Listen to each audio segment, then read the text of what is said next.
Esto. Okay, here we go. Here we go with intermisector. What is this? What is this? Subscribe. The boot. Subscribe. The boot. I love you. Dun. Blind your mind. Gonna blow your mind. No, I love you.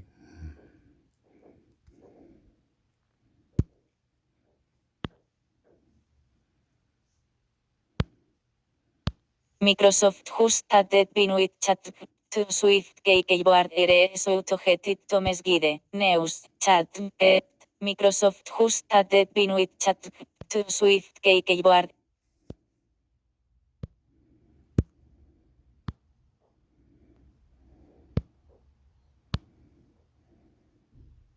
Microsoft just added with chat to Swift keyboard associated.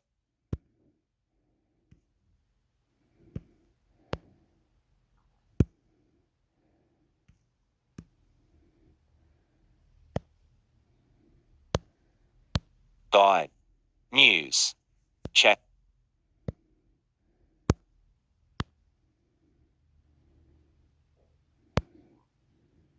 Microsoft just added Bing with ChatGPT to Swisty keyboard. Here's how to get it. Tom's Guide. News. ChatGPT. Microsoft just added Bing with ChatGPT to Swisty keyboard. Here's how to get it. Image credit. Future. Update Bing with ChatGPT is now available on iOS version of Swisty as well. ChatGPT is getting integrated into everything lately. Whether it's ChatGPT or PIS, it allows developers to put it into their apps or ChatGPT plugins or websites. The AI chatbot is everywhere right now, including in, of course, Bing with ChatGPT. Now though, Bing with ChatGPT is coming to your keyboard. Microsoft CTO of Mobile and Commerce Pedram Rizari announced on Twitter that Bing with ChatGPT will be rolling out to Microsoft's Swisty keyboard. The feature will begin rolling out to Swisty beta users starting today, April 7, allowing them to access Bing's chatbot directly from their phone's keyboard. This isn't the first time Bing's chatbot has been integrated with another Microsoft app. Bing with ChatGPT is already available in Siege, Bing and Skype apps or mobile, provided you already have access to Bing with ChatGPT. If you don't have access yet, you will need to join the Bing with ChatGPT waitlist. The good news is that it seems Microsoft has made Bing with ChatGPT available to everyone. So once you join the waitlist, you shouldn't have to wait long to get access. In fact, it could happen almost instantly. Recommended videos for you. How to set up Bing with ChatGPT for Swisty keyboard. One important thing before we get started, this feature is currently limited to the Swisty beta channel. That means iOS users cannot use Bing with ChatGPT on Swisty just yet, as there is no beta app for iOS. Currently there isn't a timeline for when Microsoft will roll this feature out to the latest iPhones and iPads. But it'd be shocking for the feature not to make its way to iOS eventually. Finally, the other caveat, not everyone will get access right away. Rizari says that the feature is slowly rolling out, so if you install the Swisty beta app but don't have access to Bing with ChatGPT, don't panic. You'll likely get it eventually. But since I got access today, I decided it'd be good time to explain how to set up Bing with ChatGPT for Swisty keyboard. 1. Download Swisty beta app. First things first, you need to download the Swisty beta app from the Google Play Store. Make sure you're downloading the Swisty beta app, as there's also a regular Swisty app that won't be getting this feature just yet. 2. Set up Microsoft's Swisty keyboard. Now that Swisty beta is installed, you need to set it up. First, enable Swisty. Just tap Enable Swisty and it will take you to a settings submenu. In this submenu, toggle Microsoft's Swisty beta keyboard on. Next, you need to select Swisty. Again, this is simple. Tap Select Swisty and a message will pop up asking you to choose input method. Select Microsoft Swisty beta keyboard and you're done. Then tap Finish Up. 3. Log into your Microsoft account. Now the app is set up, but you need to log into your Microsoft account. To get access to the new Bing with ChatGPT feature, tap Sign in with Microsoft and log into your Microsoft account. How to use Bing with ChatGPT for SwizzT keyboard. Once you have SwizzT set up, you'll notice a Bing icon in the upper left corner of your keyboard. If you tap that Bing icon, you'll see options for search, tone, and chat. Search is pretty self-explanatory. It allows you to use Bing search directly from your keyboard. But tone and chat are where the AI features come in. With tone, you can type into a text box and then Bing with ChatGPT will rewrite it in several tones, from professional to social post. The text needs to be at least 3 words, but cannot be more than 50. So, for example, I'm busy won't work. But I'm busy right now will get the AI to do its thing. Then there is chat, which opens up a window allowing you to access Bing with ChatGPT. If you've seen our guide on how to use Bing with ChatGPT, this will look very familiar, as it's essentially the same user interface. But his tone feels like a fun gimmick. Chat is seriously impressive. That's because it unlocks a full version of Bing Chat. And that gives you a lot of power at your fingertips. I was able to pull up a Gmail draft, open up Chat, and have it write my email for me. All within the SwizzT keyboard. Then I copied the text, closed out of the chat window, and pasted it right into my email draft. That is a seriously convenient feature. In fact, it's just useful enough that I think I'm making my switch to SwizzT permanent. More from Tom's guide. How to get ChatGPT to answer any question, even banned ones. I ditched Google for Bing with ChatGPT for a month. Here's what happened. 9 helpful things Bing with ChatGPT can do for you. Today's best Samsung Galaxy S23 deals. No contract. Unlimited means. Unlimited texts. 40 GB data. Infinite data in as it speeds up to 2 megabit per second after your max speed data is used. Text standard national FMS and MMS. No contract. Unlimited means. Unlimited texts. 40 GB data. Infinite data in as it speeds up to 2 megabit per second after your max speed data is used. Text standard national FMS and MMS. Min total cost $1,393.92. No contract. Unlimited calls. Unlimited texts. 30 GB data. No excess data charges in Australia. Speed will be capped at max 1.5 megabit per second. Call standard national talk and text within Australia. Text standard national FMS and MMS to standard Australian mobiles. No contract. Unlimited calls. Unlimited texts. 30 GB data. No excess data charges in Australia. Speed will be capped at max 1.5 megabit per second. Call standard national talk and text within Australia. Text standard national FMS and MMS to standard Australian mobiles. Min total cost $1,397.56. No contract. Unlimited means. Unlimited texts. 40 GB data. Infinite data in as it speeds up to 2 megabit per second after your max speed data is used. Text standard national FMS and MMS. No contract. Unlimited means. Unlimited texts. 40 GB data.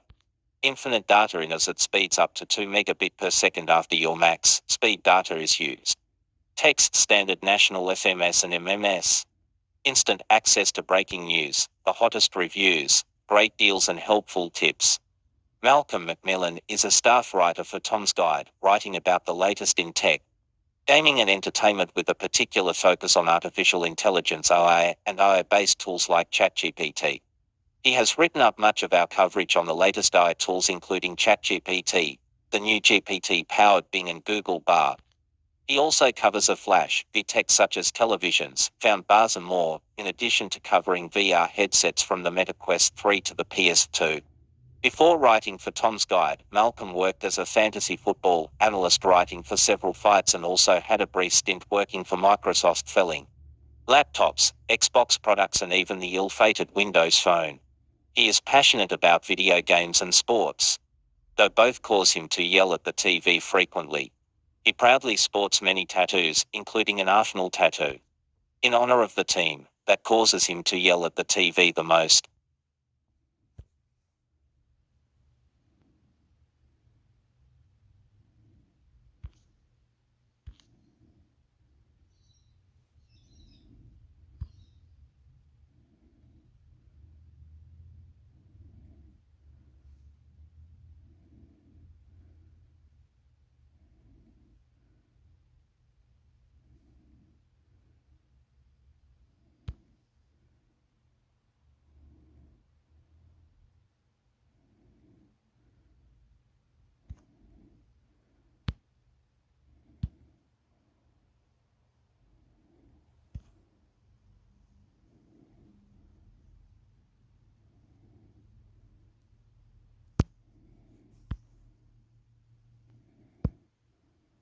ChatGPT is now invading websites with plugins Expedia, Instacart and more. Tom's Guide. Not content with launching its own app and reviving Bing, which seems What's this website? Tom Guide. Tom Guide. Is that nice? Is that beautiful? Tom Guide, is it? Oh, I love you. Anyway, good shit. Fuck you too. Fuck you too. Love you, love you, love you, love you, love you, love you, love you. Give me sex. Give me sex. Crazy, crazy, crazy. Boo, bala, bala, budan, tula. Tula, tula. Where are the sluts? Okay, excuse me, please be nice. I love you, I love you, I love you, I love you. ChatGPT is now invading websites with plugins Expedia, Instacart and more. Tom's Guide.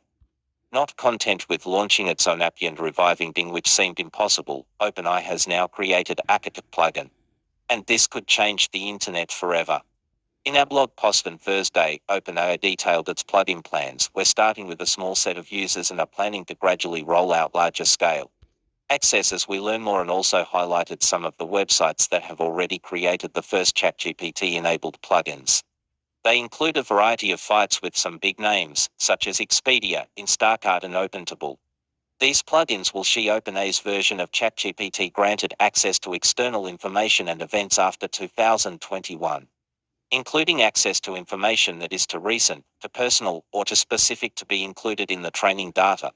The specific users of each plugin will depend on the website, but OpenAI claims there are myriad users ranging from browsing product catalogs to booking flights or ordering food. Expedia has already provided details of its ChatGPT plugin, claiming that users will be able to plan their next trip with access to up-to-date information on flights and travel costs such as car rental, recommended videos for you, safety concerns. ChatGPT has had its fair share of concerning moments, like it filled twin damper, nothing comparable to Bing's internet-connected version of the AI, and while OpenAI now has plenty to learn from, the ChatGPT plugin will in fact use the Bing search API, which is a concern. OpenAI acknowledges there will be potential problems. There's a risk that plugins could increase safety challenges by taking harmful or unintended actions, increasing the capabilities of bad actors who would defraud, mislead, or abuse others, and is taking action to prevent this. While the plugin can be used for retrieving information, such as flight prices, it has been deliberately excluded from so-called transactional operations where forms are submitted and money can change hands, such as actually booking flights. Those concerned about privacy will be assured to know that the plugin operates on a separate infrastructure from ChatGPT as a whole, keeping browsing history separate between the two. More from Tom's Guide. 5 best AI image generators tested and compared. How to add ChatGPT to your Mac's toolbar. How to use Google Bar. Today's best Logitech K780 deals. Instant access to breaking news, the hottest reviews, great deals and helpful tips.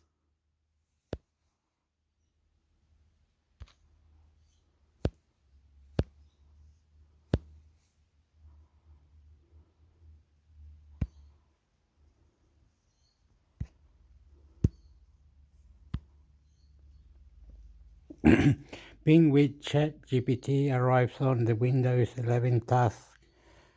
What you need to know, Tom's Guide. Task. Bing with ChatGPT arrives on the Windows 11 taskbar. What you need to know, Tom's Guide. News. Windows. Bing with ChatGPT arrives on the Windows 11 taskbar. What you need to know. Image credit, Microsoft. Bing with Chatbus arriving on Windows 11 taskbar. Microsoft recently integrated OpenAI's ChatGPT technology into the Edge browser and Bing search engine.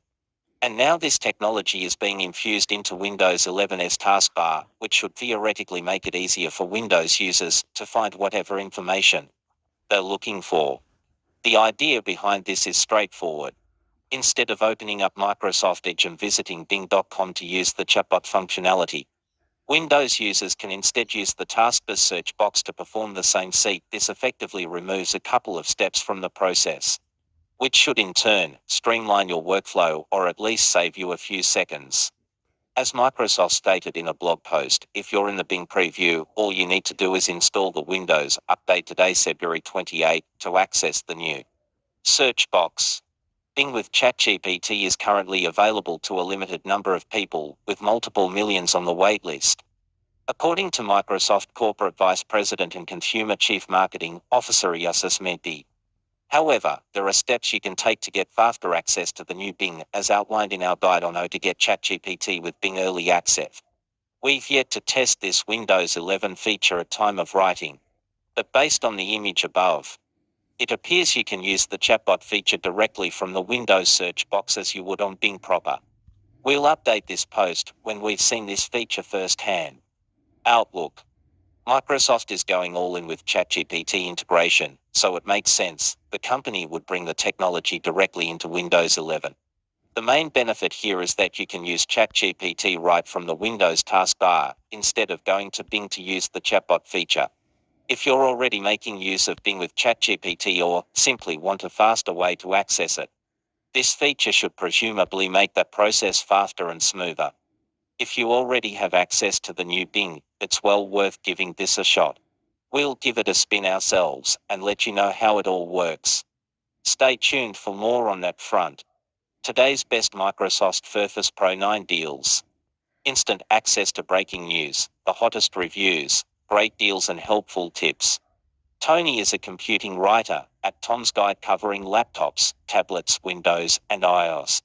During his off hours, Tony enjoys reading comic books, playing video games, reading speculative fiction novels, and spending too much time on Twitter. His non-nerdy pursuits involve attending hard rock heavy metal concerts and going to NYC bars with friends and colleagues. His work has appeared in publications, such as Laptop Mag, PC Mag, and various independent gaming sites.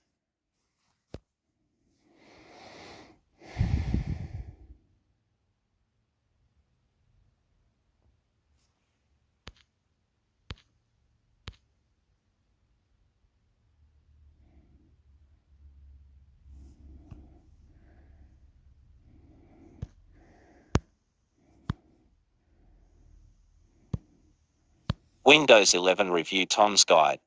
Tom's Guide Verdict. Windows 11 refines what's good about Windows 10 without changing too much about Microsoft's operating system in the process. Many of the new features can help you be more productive once you learn how to use them. Pros. Plush. Clean, attractive new look. Plush. Improved tools for managing focus and screen space. Plush. Simpler, more intuitive menus. Plush. Cortana no longer included by default. Cons. Minus. Demanding system requirements. Minus. Native Android support and other features missing at launch. Minus. Widgets at little value. Minus. Teams integration meaningless unless you love Teams.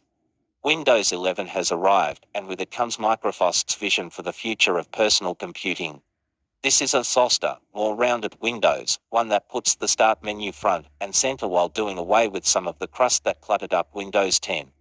But while Windows 11 does introduce some welcome improvements, many are so subtle you probably won't notice them unless you're specifically looking. One such update that will fly under the radar for most users is the removal Ocean Explorer, which was officially retired by Microsoft in June. Other changes that do manage to grab your attention, like the newly centered Start button, tend to fade into the background quickly. But perhaps that's part of the plan. Microsoft is pitching Windows 11 as a faster, more performant Windows that's simple to use.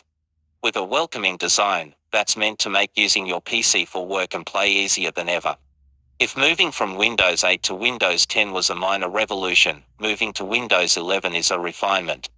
Moving to Windows 11 might be worth all this stuff, as after the big Windows 11 to 2022 update, it now offers helpful features like tabs in File Explorer, shoulders in the Start menu, and voice access, which helps you control your Windows 11 PC with your voice. And since just about every Windows 10 user with a qualifying Mac has the chance to upgrade for free, the only thing most of us have to do is decide whether the revamped design and new feature of Windows 11 are worth the hassle of upgrading. To help you make that decision for yourself, read on for our full Windows 11 review. Recommended videos for you. If you've already upgraded or are thinking of upgrading, check out our guides on the best hidden Windows 11 feature and how to speed up Windows 11.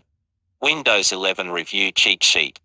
Windows Copilot for Windows 11 could be a Cortana you'd want to use. iApps are getting their own section in Microsoft's Windows 11 store. Windows 11 recently got its own screen recording tool. Here's how it works. Windows 11 just got update that fixes an annoying gaming bug and adds these seats to boot.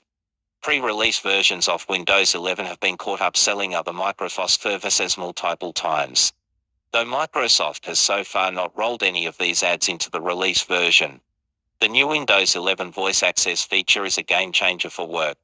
Windows 11 got its first major update on September 20th. Here is what's new and how to get it. As of May 2022, Windows 11 is getting a much-needed feature that will make your life simpler, an easy app restore system. Windows 11 has a more inviting and streamlined look with rounded corners and a new start menu that's front and center. Microsoft is continuing to update and streamline it. The latest Windows 11 update finally axes ugly volume UI, for example. New Desktops feature helps you set up multiple desktops for work and play. New Snap Assist and layouts make it easier to manage multiple windows on your screen. Windows 11 widgets are fine if all you care about is the news, weather and your calendar. But at launch there aren't many others available, and what's here is bare bones. Auto HDR and direct storage will improve game performance if you have compatible hardware. Steep system requirements mean most PCs built before 2018 are out of luck. Google launched a Google Play games for PCAP for Windows 10 and 11 in 2022, opening the door to all Android games on Windows 11.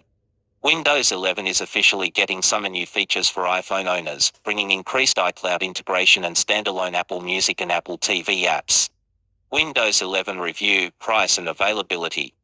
Windows 11 launched on October 5, 2021. Upgrading to Windows 11 from Windows 10 is free. Windows 11 officially arrived on October 5, 2021.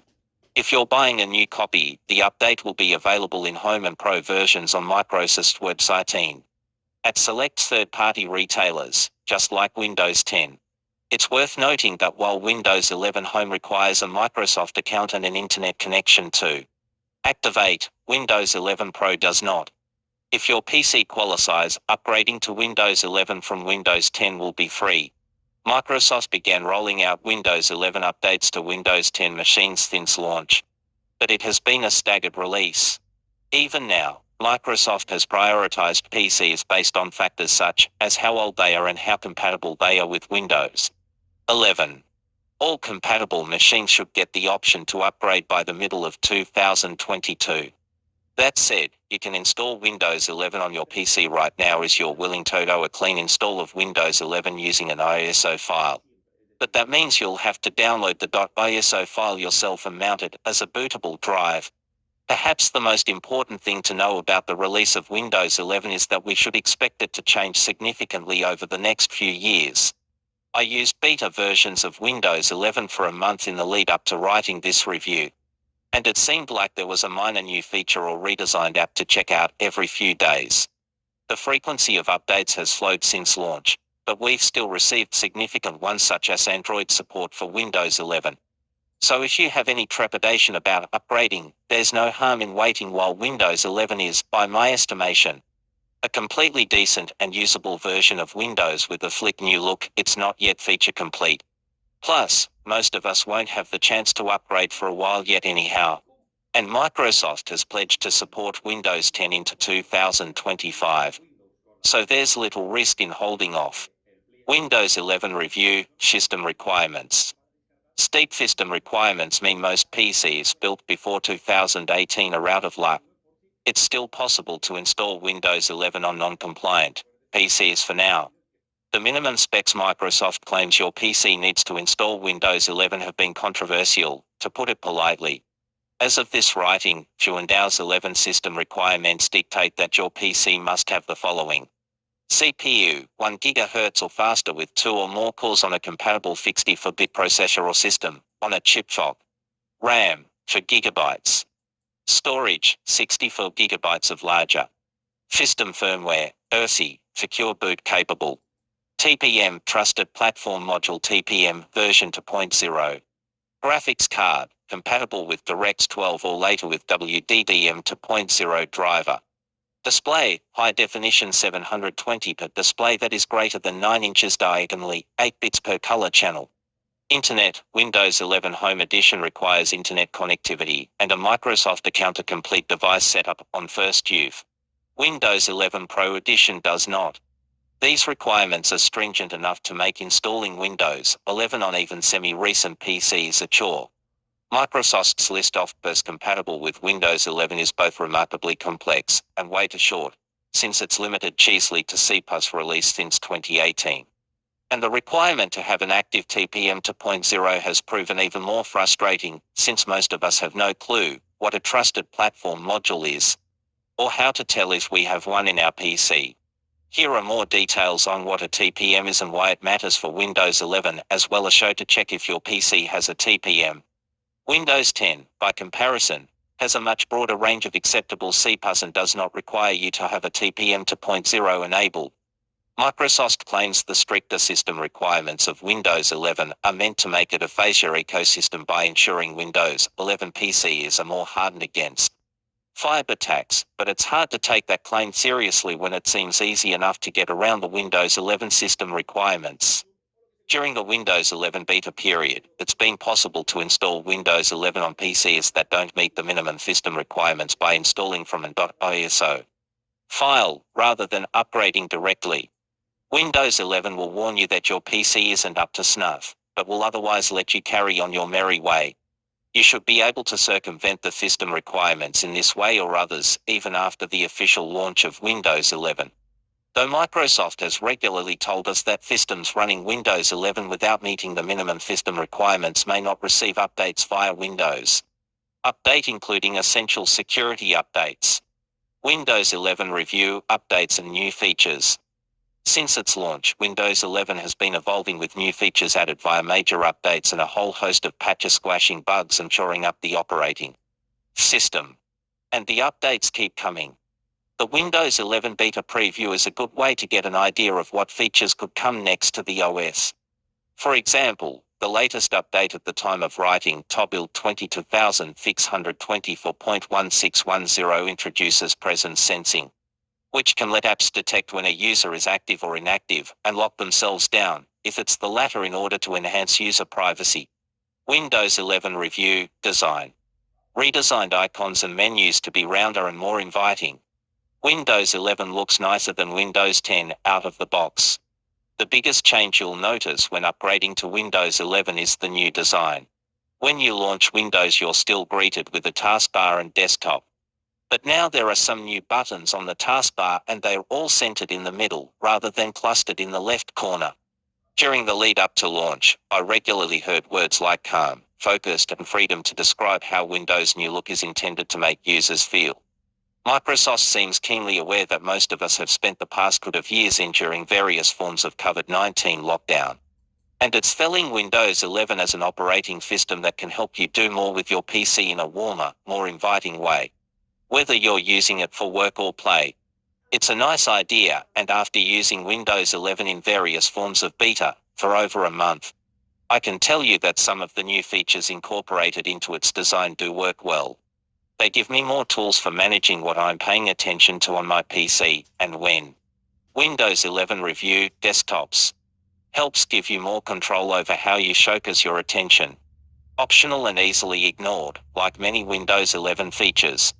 Notably, there's a new desktop feature that helps you set up and manage multiple iterations of your desktop. It sounds complicated, but in practice it's simple. There's a new task view button alongside the start button, which looks like two contrasting windows overlapping one another. Hover your pointer over it and you'll see a small preview of all the desktops you have open, as well as the option to set up a new one. When you set up a new desktop, it's effectively just a cosmetic difference. You can give a different name to each desktop, but they all access the same files on your PC and pull from the same Microsoft account. In my testing, I also found that desktop icons are shared across desktops, so if you delete your shortcut to Microsoft Edge from one desktop, It's gone from all desktops. However, apps and windows you have open on one desktop aren't duplicated on other desktops. And each desktop can also have its own custom cosmetics like wallpaper and theme. What this means, in practice, is that you can use desktops to follow your projects. If, like many of us, you're using your Windows PC to both work from home and pursue your own personal projects, you could have one desktop named Work set up with your work apps open and another named Play with Steam and the Xbox app ready to go. I've been using Windows 11 this way for some time now, and it feels like a natural evolution of how I already split my attention between work and personal stuff. When I'm using two monitors, I'll have one earmarked for work apps Slack, email, our CMS, and another set up to display my personal email, Twitter, and the like. Even when I'm using a single monitor, I tend to put browser windows side by side in Windows 10, so that I can focus on work while keeping tabs on my personal social media feeds. If you work in similar ways, I think you'll find Windows 11's expanded desktop groups feature useful once you spend some time coming to grips with it. But if you don't care to, that's fine too. Like many new features of Windows 11, these desktop groups are optional and can easily be ignored. You can even remove the button from the taskbar entirely, though you're still able to access the task view by hitting the Windows key plus tab. Windows 11 Review, Teams. Teams is now integrated into Windows, which is good for Teams power users. If you don't use Teams, you can safely ignore it. Incidentally, there's another easily ignored new button on the Windows 11 taskbar, a little purple Microsoft Teams icon.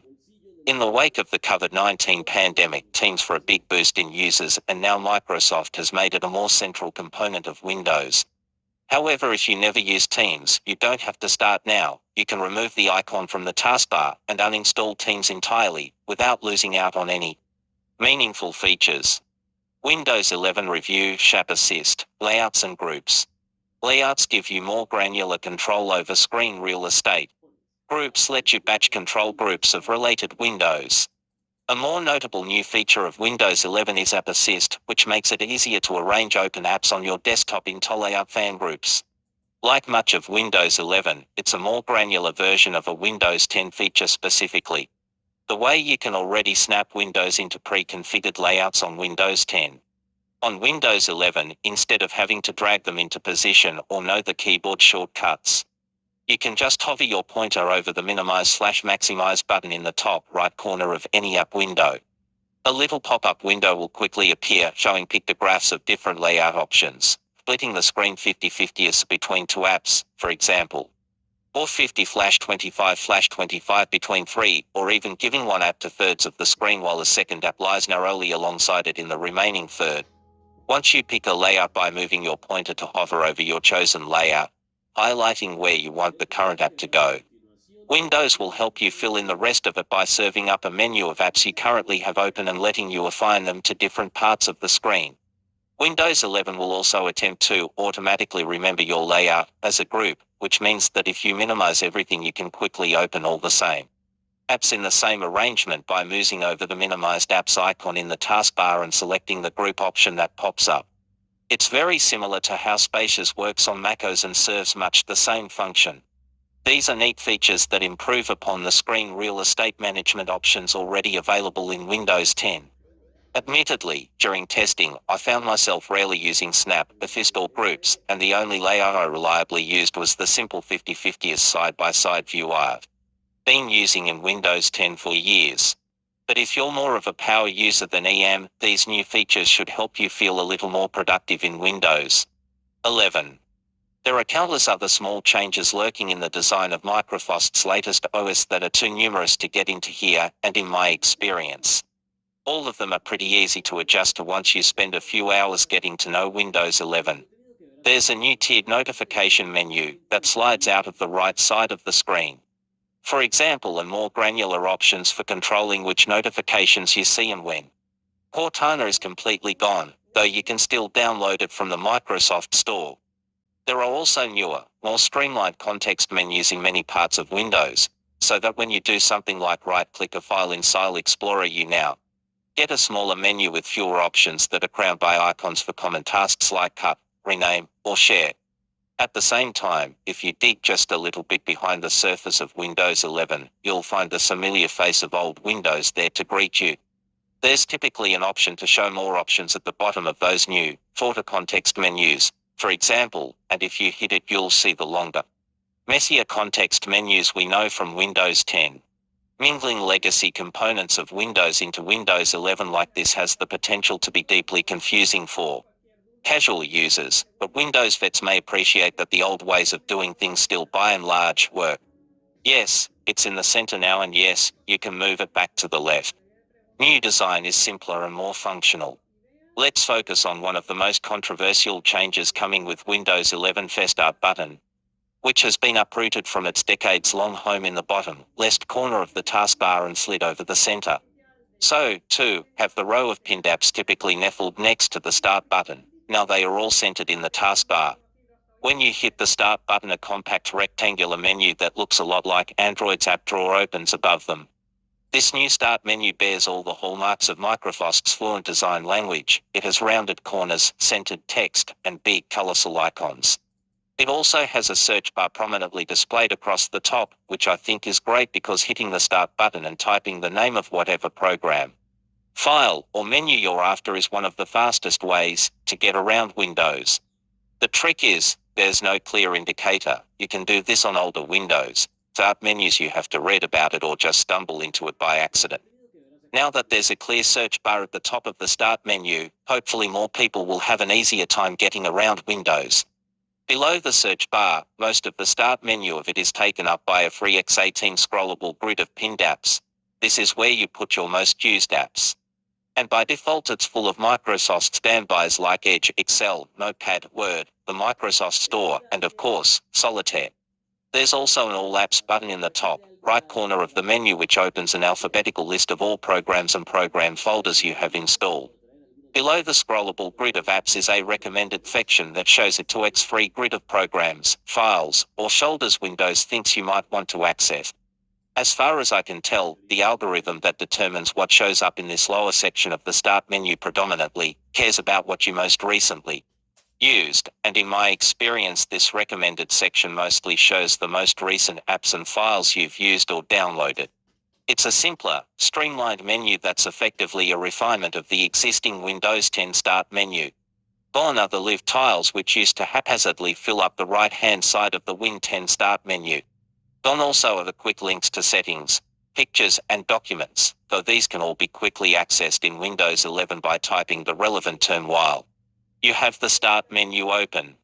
You can access the same secret Start button context menu as you can on Windows 10 too. With the same trick, just right-click the Windows 11 Start button and you'll see a simple list of useful shortcuts to things like the Task Manager, the Settings menu, your power options, and more. Just as a small aside, one of the nicest aspects of the new Start menu is that after more than a month of using it, I've yet to notice a single suggested ad from Microsoft inserted without my knowledge. This is a nice change from Windows 10, which will often insert a link in the Start menu to advertise something to you, in my case, the Bing Weekly News Quiz, unless you specifically right-click said ad and tell Windows to turn off all suggestions. Widgets available at launch are bland and unhelpful. We need more control over what headlines appear in Widgets menu.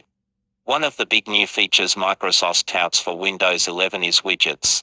These are auto-updating tiles showing things like news headlines, weather, and your calendar, and the concept should not be unfamiliar if you spend a lot of time staring at a mobile phone. Windows 11 widgets also are so far removed from the desktop gadgets we saw in Windows 8 instead of fitting on your desktop, though. Windows 11 widgets reside in a hidden tray that slides out from the left side of the screen when you hit the Widgets button. Speaking of that button, it's now embedded alongside the Start button on the taskbar. It's a neat idea, and perhaps in the future I'll come to rely on Windows 11 widgets during my daily routine. But right now, widgets on Windows 11 are quite limited and easily forgotten. When Microsoft first announced they were coming to Windows 11, we were shown demos of a widgets panel that can be customized, expanded into full screen mode, and rearranged to your liking. But in the lead up to the formal launch of Windows 11 I've played around with widgets and found them terribly rigid. There aren't many available yet. I can't customize much of what they show me, and at the time of writing this review, I couldn't resize the widgets panel at all. Of course, your experience could be completely different if Microsoft changes the way widgets work by the time you read this. But here at the launch of Windows 11, when I hit the widget key, I'm greeted by a pane that slides out from the left.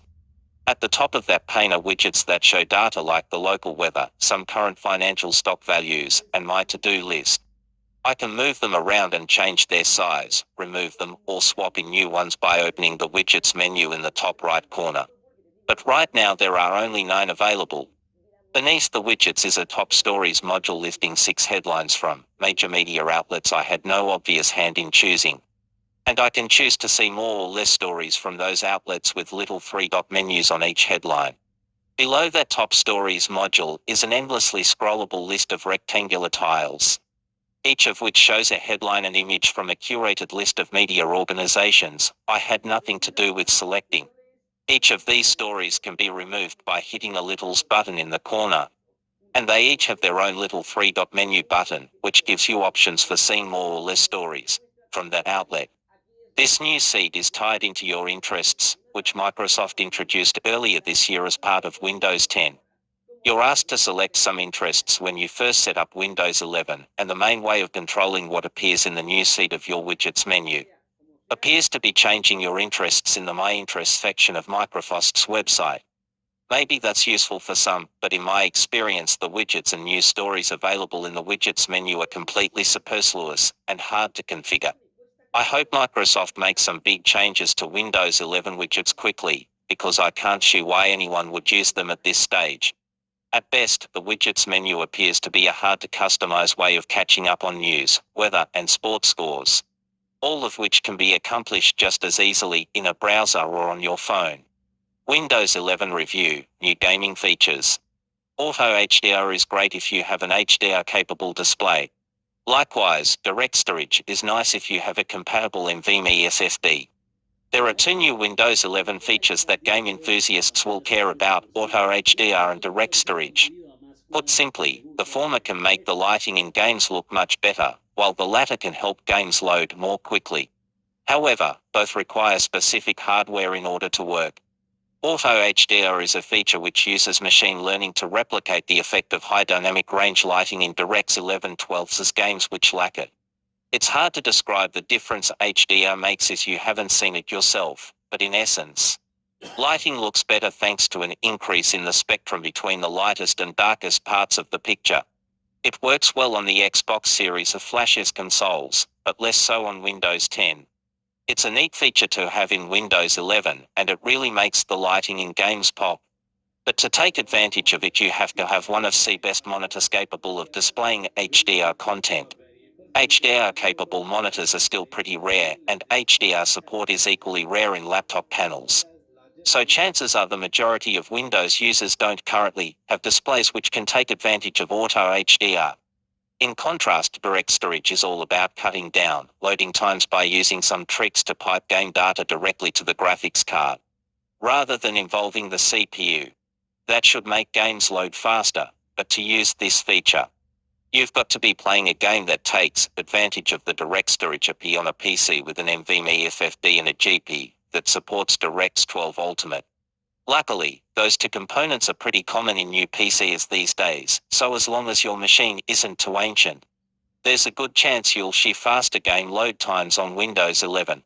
Anecdotally, I for games like Forza Horizon 4, Control, and The Elder Scrolls 3, Morrowind load quite speedily in Windows 11. Windows 11 Review, Native Android Apps. You can finally install native Android apps on Windows 11. When Windows 11 was announced, one of its most interesting features was the ability to install and run Android apps natively, rather than relying on third-party methods. And while the feature wasn't made available upon the OS's release, if you're based in the US, it's now possible to install Android apps on your PC natively. You can run Android apps on Windows 11 thanks to a collaboration between Microsoft and Amazon, with apps being supplied from Amazon's own App Store. Admittedly, with the Amazon App Store still being in preview, the selection isn't that great so far. Still, if you want to play a round or two of Subway Versus without having to bust your phone out, Windows 11 has you covered. Here's how to install Android's apps on Windows 11. Windows 11 is now blocking edge blockers. Previously, Windows 11 insiders got an early look at Microsoft's move to block users avoiding the Edge browser for certain functions. Now, the update has rolled out to everyone using Windows 11 in build 22000.376. While Windows 11 makes it easier to change default browser functions, some functionality within the OS such as the news and weather widgets are hard-coded. To open in Microsoft Edge via Microsoft Edge:// links. Previously, apps like Edge Deflector could redirect this to a browser of your choice. But that loophole has now been closed. Thankfully, there is a workaround via an app called mVeg Redirect that can download from GitHub here. According to the app's description, it filters and passes the command line arguments of Microsoft Edge processors into your default browser. The main issue with this solution is that it has to be running in the background at all times to function. There's little doubt that Microsoft will also block this app from working. But for the moment, it's an option if you aren't a fan of Edge. Windows 11 review, known issues. In addition to missing advertised features, Windows 11 has some known issues at launch that you should at least be aware of before you try to upgrade. For example, Windows 11 ships with VBS virtualization-based security, enabled by default, and that can be bad news for gaming PCs at least. Pre-built ones, because VBS uses up resources in a way that can negatively impact game performance. Also, folks who reside in China are out of luck right now as they want to install Windows 11 because it requires TPM 2.0. And 4G-made TPM chips are currently banned in China. And while it's not an issue per se, Microsoft seems determined to promote its Edge browser in its latest operating system, which can get irritating.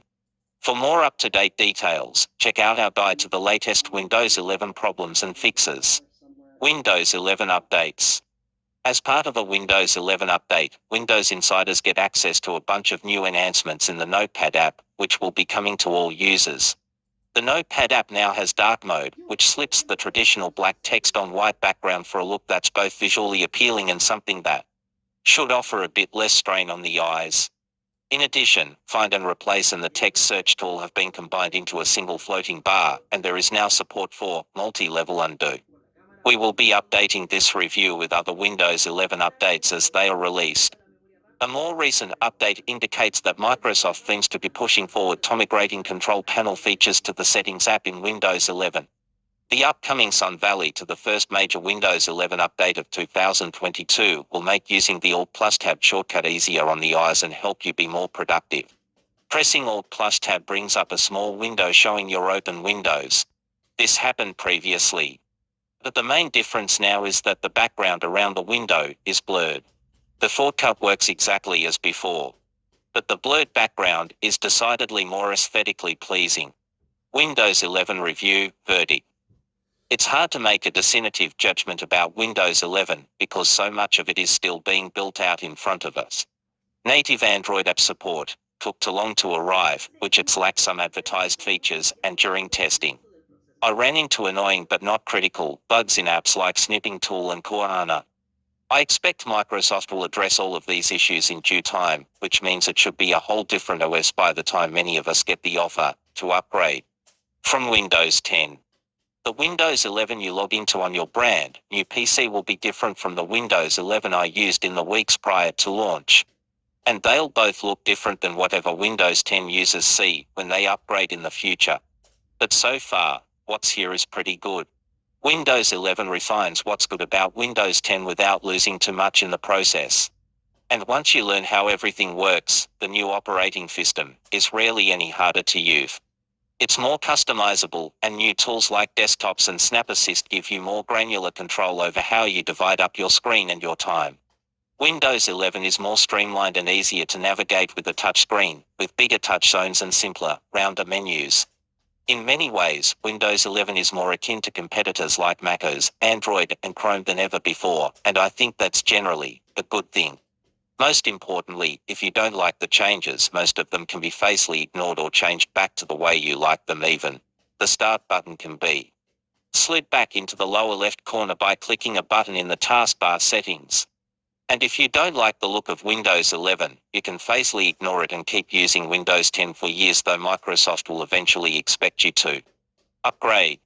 But right now, as much as I like Windows 11, I don't recommend you upgrade unless you're really excited about the new tools and revamped design. There just isn't a compelling reason to, and you'd be well served by giving Microsoft time to address some of the bugs and build out the features a bit more. Read next: Windows vs macOS, which is better for you? Microsoft Windows 11, price comparison. Alex Guerrero is a lifelong tech and games enthusiast with more than a decade of experience, covering both for outlets like Game Developer, Black Hat, and PC World magazine. A lifelong PC builder, he currently serves as a senior editor at Tom's Guide, covering all things computing, from laptops and desktops to keyboards and mice.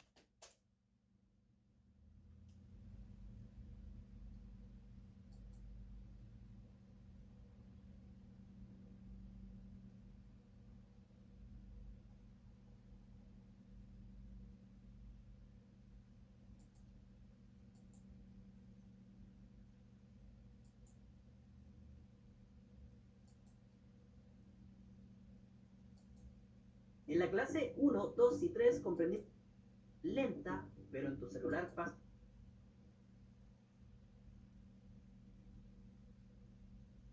en cosa de milisegundos. Por ejemplo, aquí acaba de pasar lo que yo te vengo comentando. Entonces, sencillito, la RAM simplemente... Y más adelante sucederá lo mismo, cuando salgan las LP de DR6 y así sucesivamente será. Ahora, en cuanto al almacenamiento de una memoria RAM, el estándar actual es de 4, 6, 8, 12 o 16 GB en un celular. Obviamente esto no siempre fue así, pero al momento de grabar este video es como lo más estándar. Y bueno, volvamos a...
Chita, chuta, me dormí. Quito, cuiticao. Quita, patao, pala, tulo. Topulo, guatagualapalo. Atu. ¿Qué pasó? ¿Qué pasó? Oh, pasha, oh, washu. I fell asleep. Oh, machito. Pasito.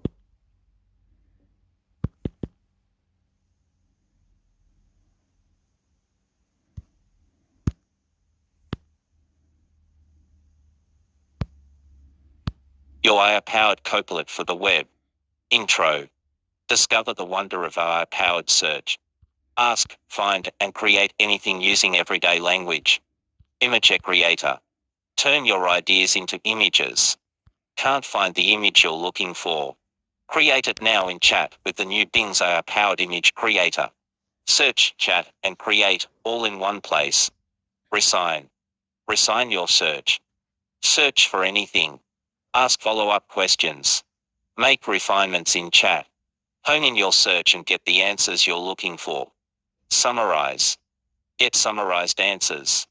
There is no need to get overwhelmed sifting through search results. Bing distills the latest information from across the web to summarize and cite answers to your question. And with a prompt, it can even display the answer in a way that meets your unique needs, whether that is using bullet points or words. A 5-year-old will understand. Compose. Create and compose. Sometimes you need more than an answer, you need inspiration. Whether you're writing an email, bedtime story, or meal plan, there's no need to share getting started. You provide your ideas. Bing comes back with drafts to consider. Edge. Microsoft Edge is the best browser for the new Bing experiences. The new Bing is built in wherever you search in Microsoft Edge, including the sidebar. Get answers, explore citations, and chat side by side as you browse. Get creative inspiration and the right tone with Compose wherever you write online. Just click the Bing icon in your sidebar. Mobile. With the new Bing app, you can search and chat with Bing anytime, anywhere. Ask Bing anything you want, from trivia questions to creating images. Like a friend, Bing will give you quick and helpful answers, along with suggestions for what to do next. You can even use voice to search or chat, and your history and preferences will think across all your devices. Fact. Frequently asked questions.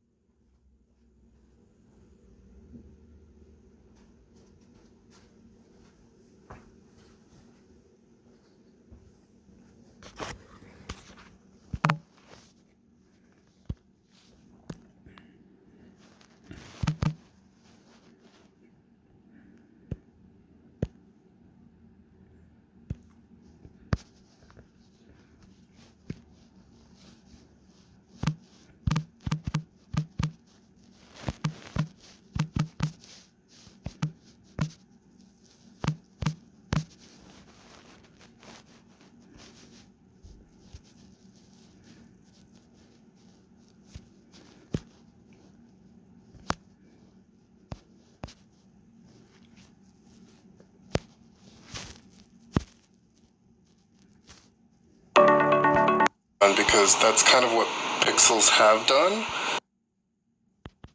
They don't seem to have a problem. Per option, they're always a mainstream market, so that So very power user focused experiences, whereas I feel like Google offers a more friendly out of the box experience.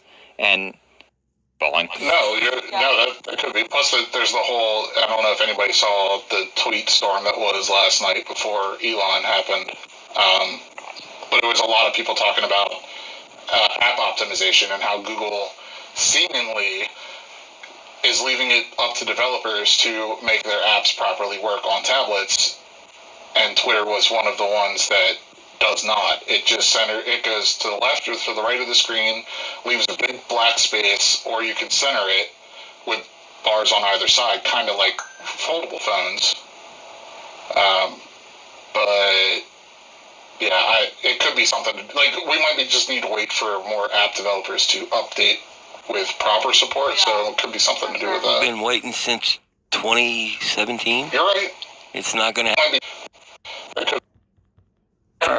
you have to actually hit like agree or whatever it is on the Pixel tablet. I don't know if that's just an initial thing, but when I was playing around with it, like I noticed that and I found that to be annoying because I was like, what if I'm in another room and I want to just play Spotify? Like, will it just play Spotify or do I have to go to the tablet and hit connect? I don't remember if I had that.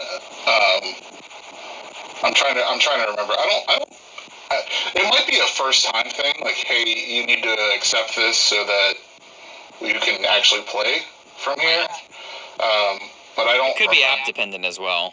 That's true Maybe, too. yeah. Like some apps might be like, hey, we're playing a video. I don't want to just let that cast. Versus maybe audio is okay. I don't know. I'm just spitballing. No, that could be. Plus, there's the whole. I don't know if anybody saw the tweet storm that was last night before Elon happened.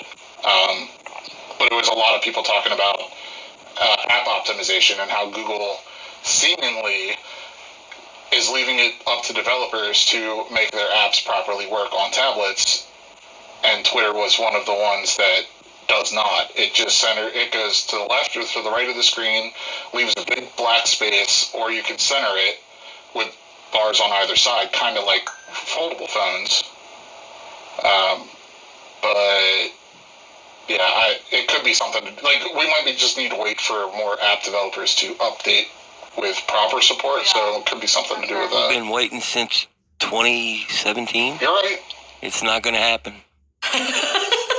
Yeah, I mean, I guess we'll have to wait and see. I want to move on to talk about the much anticipated review that we've all been waiting for some time now, which is Nick's Pixel Fold review. Now, at the time of recording, he has not even finished his review yet. It is Thursday, June 22nd, and we're talking about it because the podcast is going to air on Monday after the embargo lifts for the Pixel Fold review, but we obviously wanted to talk about it on the podcast because it's a major product, and I'm gonna, based on his drafted article, I'm gonna read. He doesn't even have a headline, guys. So that's where we're at. It'll get there. Don't worry. It'll get there.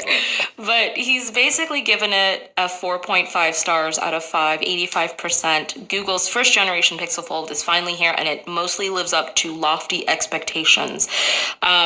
Verdict. I'm going to read the verdict, Nick, if you don't mind, because you don't have a headline. I think the verdict will give a good explanation to people. So after years of speculation and anticipation, Google actually made its own foldable Pixel phone. It's the sleekest Pixel yet, with an aspect ratio that makes a lot more sense than most other large foldables, and it's ultra thin to boot. Google's software expertise really shines through here with tons of useful features, newly redesigned tablet apps, and a bunch of great foldable UI additions to Android.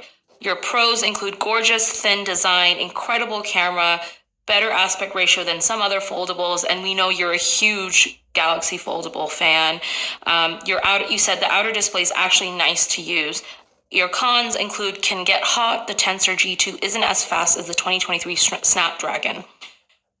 Okay, so Nick, take it away. What are your thoughts on the Pixel Fold, the much anticipated foldable device from Google?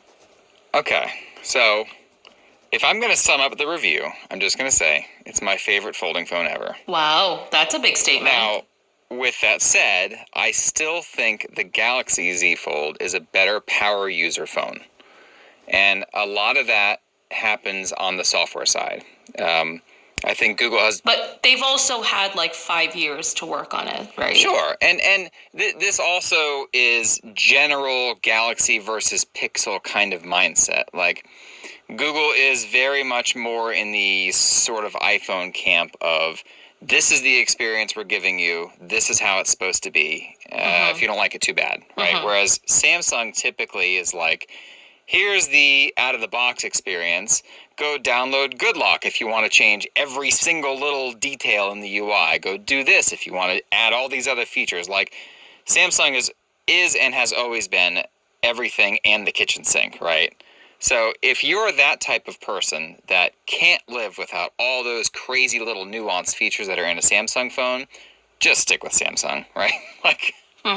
But I think for maybe a more mass market approach to foldables, something that's a little friendlier, I think Google really nailed it. A lot of that starts with the hardware, right? Because, like I was saying just before this podcast aired, I've got the Fold 4 and the Pixel Fold right next to me. I'm taking pictures of like the crease just to see the difference in the crease, and I'll get into that in a minute.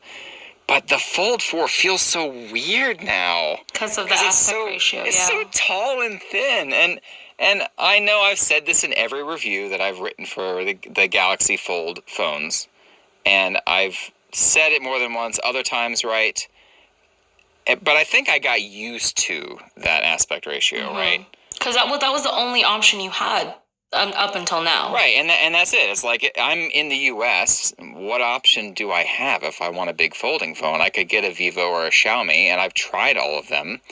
But the problem is, you're stuck with software that's made for mainland China. Right. And you're always going to run into something that's still in Chinese, and I can't read Chinese, sorry. So if I run into that, I'm stuck. You know, or you're going to run into something where, okay, well, this radio isn't meant for the U.S., so you don't get 5G everywhere. Or, you know, there's always some little problem here or there that will keep me from wanting to actually use it every day. I do want to, before you continue, I really want to talk about one massive thing that you brought up at the start of your point that you were making, your summarization of your review, which I think is, like, we have to address it. Okay. I'm sorry, like, we have to. Okay, so you said that the Pixel Fold is very much of like a mainstream kind of device, right? Like it's not a powerhouse like the Pixel Fold 4 is, for example. But that being said, shouldn't the price of the device be lowered then? Because when we first saw the introduction of the Fold and when it was announced as if it was catered to a business customer, right? Like a powerhouse user. And if it is not living up to that and it is catering more to a mainstream audience, then do you think Google messed up here with the price and not offering it for a cheaper value? And also, do you think because that they haven't made it a powerhouse phone, they aren't leveling it up to the point, they're almost like covering themselves up by saying, oh yeah, this is a powerhouse phone, but really it's not, because it doesn't live up to that. Sure, and I get that. I think Google was smart to do what they did, because when you look at all the other foldables out there, you know, again, if you live somewhere that's not the US and you are able to use a Vivo or a Xiaomi or an Oppo folding phone fully, most of those phones go for the kitchen sink experience, right? Most of those have a ton of options, a ton of settings. They may not necessarily offer as much as Samsung, but most of those are very power user focused experiences. Whereas I feel like Google offers a more friendly out of the box experience. And you know, that's not to say that Samsung software is hard to use. Half the world uses Samsung phones and they don't seem to have a problem. And, you know, the UI is the same on every Samsung phone. So I don't...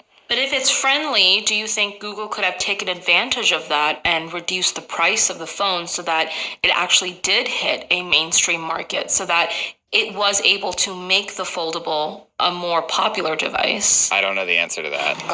Although... Derek? I feel like that's definitely what Google should have done, because that's kind of what Pixels have done. They're always the cheaper option. It's always like, this is like quote unquote stock Android. This is the standard. Now everyone else go do better. And so I feel like the Pixel Fold, like that's what the Pixel Fold should and kind of is, sort of, although Samsung is kind of the standard now. And Pixels haven't really been all that popular up until like recently, and they're, you know, gaining in popularity. And I think Pixels just aren't at that level of popularity where Google can just be like, hey, we have our first foldable, now spend almost $2,000 on it. Right. Yeah, I don't know why they decided that. Yeah, like, Google what should were they have thinking? priced this lower than Samsung by at least $100, $200. I don't know. Sell it at a loss, whatever. But like, like Google should not have priced it the way that it is being priced, because Pixels just aren't, like, unless you're like a Pixel fanboy, and even then I'm not even sure like who of the Pixel fanboys will be buying this thing. But even then, like, I actually think I wouldn't even say $200. Like, if what is it, like $1,800 right now? I would have priced it at $1,000 because that's a little bit. That's a little low. Then you'd lose $800 for every one you sold. Yeah, I would say here's at my least point. like Here's my point. $1,500. If they were able to price it at a point that was seemingly affordable to a mainstream audience, I actually feel like people would have bought it. Like, a lot of people would buy it. Yeah, but if they priced it at $1,000, they don't want anyone to buy it because everyone they sell, they lose more money. Yeah. Yeah, fair. I mean, I think 1,000 is a bit low. I definitely think it should have been lower than it is. But yeah, I don't know. I just think the Pixel just isn't as popular as it should be for Google to be asking for this much money. I just want to say, before you spend $1,500, $1,600, $1,700 on any phone, go buy one of those Acer Nitro gaming laptops. It's not much bigger.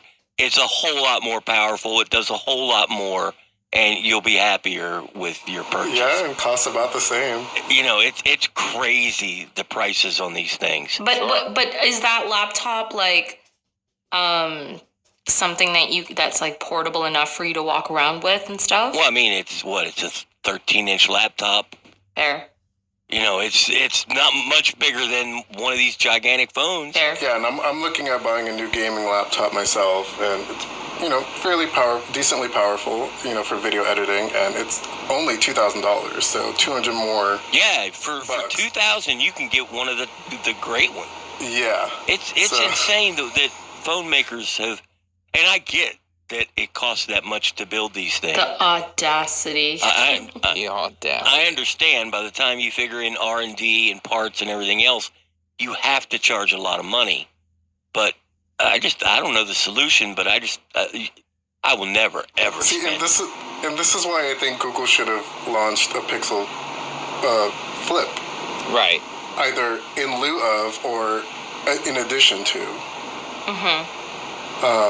Just because it would have been something of an alternative, almost. A Pixel, but like much cheaper. Yeah. And still giving people a foldable experience. Yeah, fair. Okay, Nick, let's go back to you. Okay, so what were some of the other things that you experienced using the phone? I think obviously we want to know a little bit more about how you felt about the folding, the actual, like the physicality, the folding part of the phone, because we talked when I think Michael did his hands-on, there was a lot of questions around, like, can you lay the phone flat on the table? And there was like questions about the hinge. And so the actual physicality of the phone, like, how does it feel and how does the crease pan out and all of that? So I think the physical design is one area where Google has a leg up on everybody else, including Samsung. That's interesting. Which I don't think anybody has ever said about a Pixel phone, right? Like Derek was saying, typically they're a little bit cheaper. When you use one, I think especially the recent Pixel phones have all looked nice, but they don't feel quite as well put together as maybe the most expensive Samsung phone or something, right? Like, you can tell there's some kind of quality difference there, whereas with a number of years, but up until the market perspective, you can turn it off the gloves, but then it's not enabled they're not enabled by default. Right, but the whole point of the phone's design is to have those lights. That's what makes it so unique, right? Yeah, I agree with that. I would agree. Yeah, I like it just because it's see-through. Sure. He's just fishing for a gimmick. There are more people who can't abide a phone with flashing lights than there are who will buy this phone, period. And I don't want to say he doesn't care about those people, because I don't know, maybe he does care deeply and that's why they're not enabled by default. But that's a market he doesn't want. Mm-hmm. He wants the 2.5 million people who read technology websites every day on the internet are the only people who are going to be interested in this phone, and that's the only people he really is catering to with this, fancy design and all. Everybody else just goes to Verizon and buys whatever they sell cheap. Sure. And uses their phone and doesn't care. So, I mean, he's got a particular market, a segment of the market that he wants to capture. And I'm not, like I said, not saying he doesn't care about people with epilepsy. He just doesn't care. Yeah. Sure. And that was what I was going to say earlier, too, when we were talking about the glyph interface, right? So this thing's cool. They improved it quite a bit over the first one. It's gotten more LED zones. They have third-party integration with apps. Right now, it's only Uber, but I think the hope, obviously, is that more apps will start to use this a little differently than just being a notification light for you. You can customize. Can you elaborate on that? What do you mean by that? So with Uber, right, what it'll do is when you're waiting for your ride, one of the LEDs on the back will be like a progress bar. So the light will get that's smaller. Freaking cool. But then at the same time, it's like, I don't know. It's cool because it's like, okay, you can just hold your phone and glance down at it and be like, oh, they're almost here. Instead of like turning your screen on and sitting there on your phone and stuff, like you can be a little more present. And I know that was kind of their language in their marketing was, we've designed this interface for you to be more present so you can stick it on your table face down, and it effectively goes into like a do not disturb mode. And then any apps or notifications that you set as priority will light the interface up, and then you can customize, I only want the top right one lit up for when my wife messages me or something like that, right? So there are some interesting points to the glyph interface, but I can't say that I ever found myself using it. Well, like I forced myself to use it a bit, but I had to force myself and I didn't stick with it. I'm going to go way back here. You remember BlackBerry's had a trackball? Yes. It lit up. You could make the light I on remember the trackball different colors or different amounts of flashes depending on who called. And you know what? Nobody cared. Yep. Nobody gave a flying F. And that's history's going to repeat itself. No matter how cool we think it is, most people just don't care. Which is, that's interesting. It's like, why even create? I mean, it still boggles up my mind where, you just want to cater to a specific audience and that's it. I mean, that's really what it is. This is a gimmick phone. That's what it is. Sure. And more power to him. He's got the attention of, like I said, 2 million people, however many it is that read these kind of websites every day. He's got their attention, and that's what he wants. Yeah. Yep. And if it does as well as the first one or even slightly better, then I think they won, because from what we can tell, they made a pretty decent profit on the first one, and that includes paying all 300 something of their employees, and that doesn't include however many, earbuds or whatever else they're going to make they end up selling. Right. Yeah, and I mean, I guess he's a businessman. Yeah. It's smart business. For sure. And at the end of the day, maybe like that really isn't their goal or his goal, or to hit that mainstream market. I think he's just like, I want to just deal with a niche market, and that's all that matters to me. And I think deep down inside, he wants to hit that one idea that everybody loves, not just for financial gain, but because he can give something that everybody loves and wants to have. Yeah. I just don't think this is it. But keep trying. Yeah, I agree. Okay, on that note, let's take a quick break. We've got some more fun stuff to talk about. We'll be right back. Indeed is the hiring platform where you can attract, interview, and hire all in one place. Instead of spending hours on multiple job sites searching for candidates with the right skills, Indeed's a powerful hiring platform that can help you do it all. Indeed's streamline hiring with powerful tools that find you matched candidates. With Instant Match, over 80% of employers get quality candidates whose resume on Indeed matches their job description the moment they sponsor a job, according to Indeed data from the US. One of the things I love about Indeed is that it makes hiring all in one place so easy. Candidates you invite to apply are 3 times more likely to apply to your job than candidates who only see it in search, according to US's Indeed data. Start hiring now with a $75 sponsored job credit to upgrade your job post at Indeed.com/ACP. Offer good for a limited time. Claim your $75 credit now at Indeed.com/ACP. Indeed.com/ACP. Terms and conditions apply. Need to hire? You need Indeed. Okay, so as you know, the days have gone by in social media and all the different platforms that have come up. One thing that everyone is now talking about is Threads. Lord have you, I have had to do so many radio hits about this new platform, and I don't even know if I like it, to be honest. So if you are living under a rock, which I'm sure you're not, Threads is Meta's new social media app to rival Twitter. And I guess over in the past 5 days, Mark Zuckerberg has claimed that Threads by Instagram has surpassed 100 million signups. I have thoughts about this before I get to what you guys have to say. There are so many issues with claiming that your thing has reached over 1 million signups a day. First of all, anyone who has Instagram can log in and create an account. Second of all, I didn't even know that if you want to delete your Threads, you have to delete your Instagram. So most people are probably just leaving their account because they don't want to delete their Instagram because they're more active on Instagram after testing out Threads, and they're like, I don't really like Threads. Third of all, this number is just people signing up. It doesn't necessarily mean, people who are sticking to the platform and who are actually using the platform. I want to know the real number of active users, and obviously I would love to as well. Yeah, we You'll don't never know. know. We don't know that number. Obviously, we're not going to know that anytime soon. But it really frustrates me when big tech CEOs come out and they say, we created this, 100 million signups in 5 days. We're rivaling Twitter. It's a load of baloney, dude. Tell us the real active number of users and tell us who's actually sticking. I think I've done 3 threads, literally. Since the day that I signed up for it, I have done 3. It doesn't matter.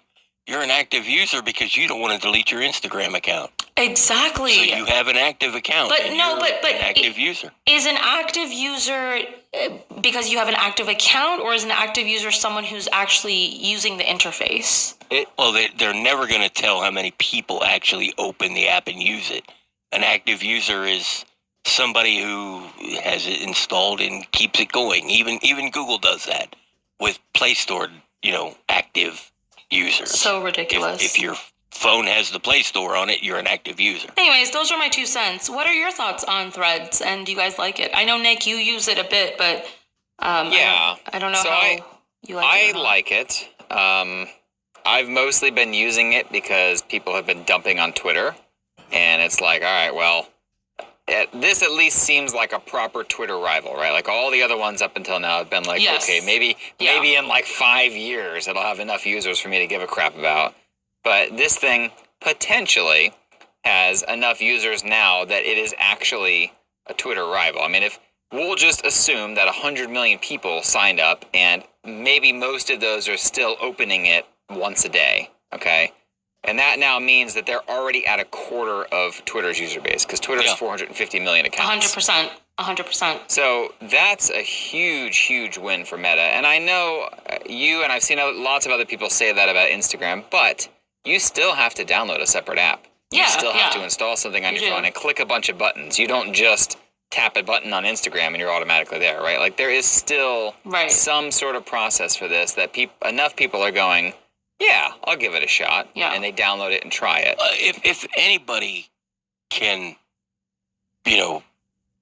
Mark Zuckerberg's a social media king. Yeah. He was dethroned, but that doesn't mean he won't be king again. My only issue with all of this is Meta having this much power over our data. Sure. Right? I think that is the thing that I have been contemplating quite a bit. With Meta, you have Instagram and you have Facebook. So already, if you are users who have both of those platforms, which I'm sure a lot of people do, you're now adding to the number of data that's being collected by you because of Threads. And I feel very off-putted with one company holding that much information about me. Yes. Granted, I have stopped using Facebook for a number of years, but up until the point that I was using it, all of that information is owned by Facebook or Meta. I did use Instagram for quite a bit. I still use Instagram, not as much as I do anymore, but it's so concerning to me. It really is. Well, about that, we work for a website that deals with Google. And if you want to talk about one company having all of your data, it's Google. But that's not how you should look at it. And this is coming from me, and I hate anybody having any data about me. What do you get in return? If you really enjoy this, this Threads program, trade your data for it. That's what the cost is your data. But if you don't, or don't think you will, or aren't really that interested in social media, don't ever even sign up. Don't give them your data. Your data is currency, and that's the way everybody needs to think about it. Now, speaking of that, I know when this first came out, I think the day or 2 days before the app actually debuted, it got listed on the Play Store and the Apple App Store, and of course, with those listings, you get the list of permissions that it requires to install. Yeah. And the list for this thing, it doesn't matter what monitor you use, you got to scroll, okay? Like, it's long. Dang. But I want to know, how is that different from Facebook or any of Meta's other apps? Yeah. Is it? Right. I would Did like you to see know. people freak out? Yeah, I haven't actually looked. Yeah, me too. Because I didn't care about it until this very conversation. I think people stopped freaking out about Facebook a couple years ago. After the whole Cambridge Analytica. Yeah, that debacle. Everybody went and looked at what Facebook harvests from people, but everybody seemed to stop caring. Yeah. I think the other thing that people are probably, like, I think one of the reasons why people are overlooking so much of this is because of how much people are hating on Twitter. And we've kind of seen this weird demise with Twitter, especially more recently, because everything is either blowing up in a really bad way, or everything is going behind a paywall and people don't want to pay for accessing those things like TweetDeck, or now I think you can only view a certain number of tweets. Like regular users, it's like 1,000 tweets, and like if you have a blue check mark or if you're subscribed to Twitter Blue, it's like, I don't know, much more than that. But it's like all of these things, it just makes a person just not want to use a platform like Twitter. All of these things just make, like, and especially like for example, like me, I was a very much of it. I used Twitter heavily, and now I'm just like, I don't care. I barely go on the platform, and when I do, I'm constantly worried, like, oh my gosh, am I going to go over my limit of tweets I can view? Like, and then I just stop using Twitter because I'm like, screw this. Like, I'll tell you, there's a cookie on my browser, and I didn't delete it because I think it's funny. I was kicked off of Twitter, but not in a normal way. My account is still accessible, and they won't allow me to delete my data. But if I try to visit Twitter, I get redirected to try to recover my account, only to get a message that my account is not recoverable. That's it. I can't even see what you list on Twitter unless I open up a different browser. That's so crazy. Interesting. For me, I'm just going to go where the most users are. And right now it's still Twitter. If that changes and Threads ends up being the most used thing, that's what I'm going to use the most. Yeah. Because primarily I use that thing for work. Yeah, for sure. And some of it is personal. But really personal means me posting about a game I played or something. Like, I'm not posting my kids' pictures. I don't use those platforms for that. I don't talk about politics on there. Like, it really is mostly a work funneled thing. And so for me, I don't care as much about the data and all that stuff because I really don't post very personal things on there, right? For sure. You should still care, man. You're breaking my heart. Well, I guess still care. I guess time will tell in terms of what really Threads will end up becoming in terms of, like, will it stick? Will it be the next Twitter? You know what? I'm just happy to see somebody with money doing something. You've got all these other companies that, everybody hates Twitter. Let's try to get their attention. I'm just glad, even if it's Meta, and I don't really trust Mark Zuckerberg that much, but I'm just glad to see somebody doing it. If nothing else, it'll make Twitter better, maybe. Yeah. Somehow. Twitter won't be better until Musk is gone, which is never going to happen unless he sells it back to. I was gonna say, yeah, either he sells it or he, what is it? Is it called dissolution or no? What is it? Dissolves it. Rather, he dissolves it. And yeah, I don't see that happening. I don't know. Maybe they can turn Twitter headquarters into a Halloween store, like I saw tweeted this week. Maybe. Okay, let's talk about something that's happening in Google. I mean, there's a lot happening in Google, at Google rather. So we wrote another news article. It's titled, "A Google Exec Resigns with a Damning Note About Its XR Ambitions." So essentially, Google's Senior Director of Engineering revealed that he left the company due to its unstable commitment to XR. Mark Lukovsky also cited the recent changes in AR leadership at Google as one of the reasons behind his departure. Lukovsky's former team has been integrated into two separate divisions responsible for the Made by Google products.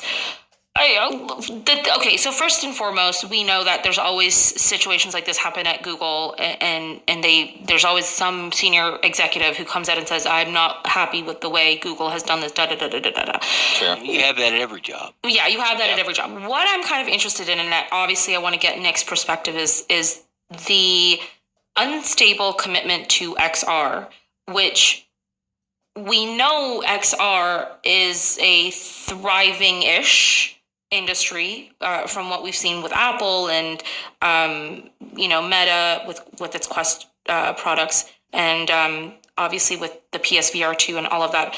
What are your thoughts on this? I'm going to play devil's advocate first. So Mark Lukovsky was previously Meta's AR operating system head. Interesting. Without getting too much in the weeds, Meta canceled its XR operating system in favor of just sticking with Android for the foreseeable future. He then moved over to Google and essentially headed the same thing with a different company, and now he's leaving again. So what you're if saying Lukovsky's part of the problem? I was going to say, are you saying he's the problem? I don't want to throw the guy under the bus, but this is now You're companies saying he's the been problem. at, and the same thing happened. Oh so my gosh. Is this a problem with Meta and Google as companies and their organization? Or is this a problem with certain groups of people that are constantly going to these different companies doing the same thing and potentially making the same mistakes? I think it's both.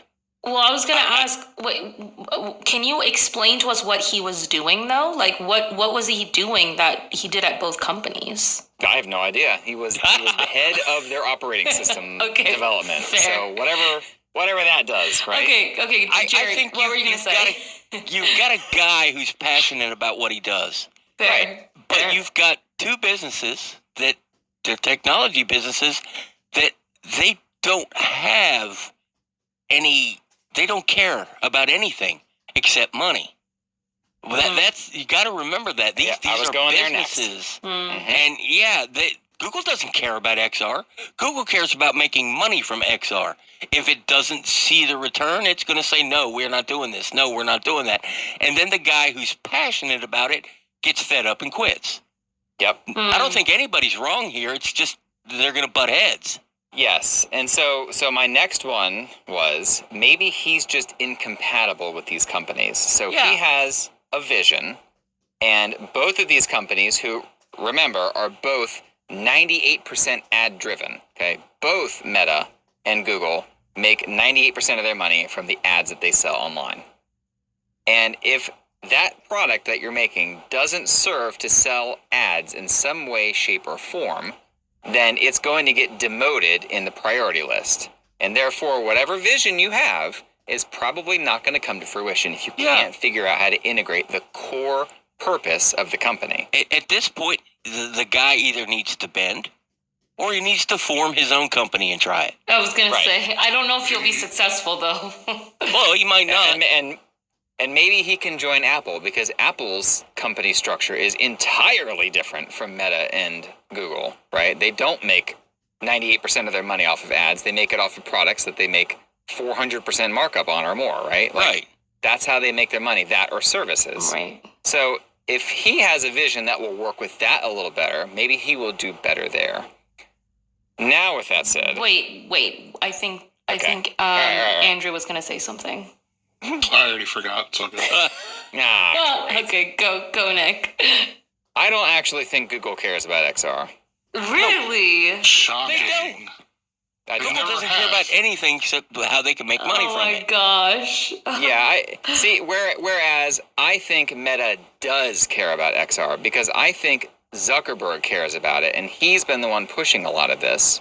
Yeah, didn't he get told by the shareholders to stop spending money on AR, Yeah. VR? Yeah, and he probably told him to screw off because Right. he likes it. It's his Because he pet dumped project. billions into it and it kept losing money. Yeah, I mean, Quest makes them money relatively, but all of their other stuff at Reality Labs is definitely a sink. Now, some of the, I don't want to get too off track here, but some of the stuff they've spent billions on includes AI, because Reality Labs is literally an umbrella for a gazillion things that Meta does. So just throwing AR or VR under that and saying that's the whole reason is not correct. Nick, correct me if I'm wrong. There's no real money in AR, VR, XR yet. I would say yes, with the exception of Quest. I think Quest has been the sort of shining beacon in that, because Quest has made Meta like $2 billion since the first one came out, which is not a small sum of money, right? Yeah. I mean, it's not whatever they spend quarterly on their R&D. enough. It's enough to keep doing it. Yeah. Yes, it's enough for somebody to go, yeah, there's a future in this. Even if there's very small margins, we're still making something, as long as we're not dumping too much R&D into this one piece. So Which I think that's where he always gets away with. You need somebody like Zuckerberg to keep pushing and pushing and pushing. Yes. And eventually you'll strike on that idea that makes you tens of billions of dollars. Right. And I think on the Google side, Clay Bavor, who we talked about, I think on the last podcast, Ruthie, maybe it was the previous one, he was the one that was heading the AR glasses development at Google, and he left. And I have a feeling he was sort of the last one that was pushing for this stuff. And when he left, Lukovsky was probably like, you know what? I don't have anybody else in the room. I'm done. Yeah. No more kindred souls left. Yeah, for that's you it. We're just lean nobody against. else here to bond with. I just hope Lukovsky gets an idea of what he's going to do with his life next, because I don't good luck to him. According to Nick, he's unemployable. He's the downfall of both Meta and Google. Yeah. Well, maybe he made enough money off of these where he can just sit on an island and somewhere in Fiji or something and sip some cocktails. I hope the guy goes and strikes out on his own. He'll fail. I hate to say that, but he might come up with the right idea. Sure. And somebody like Apple snatch him up and use that idea and do something cool. I was going to say, well, that's what Nick was saying. Like, I think if he goes to a company like Apple, whose vision is completely different than Google and Meta, then he might be successful. But, I guess who really knows? Yep, we'll see. What's going to happen?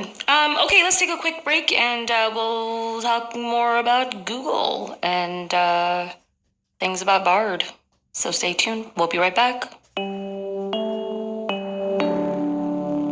If your business earns millions or tens of millions of revenue, stop what you're doing and take a listen, because NetSuite by Oracle has just rolled out the best offer we've seen.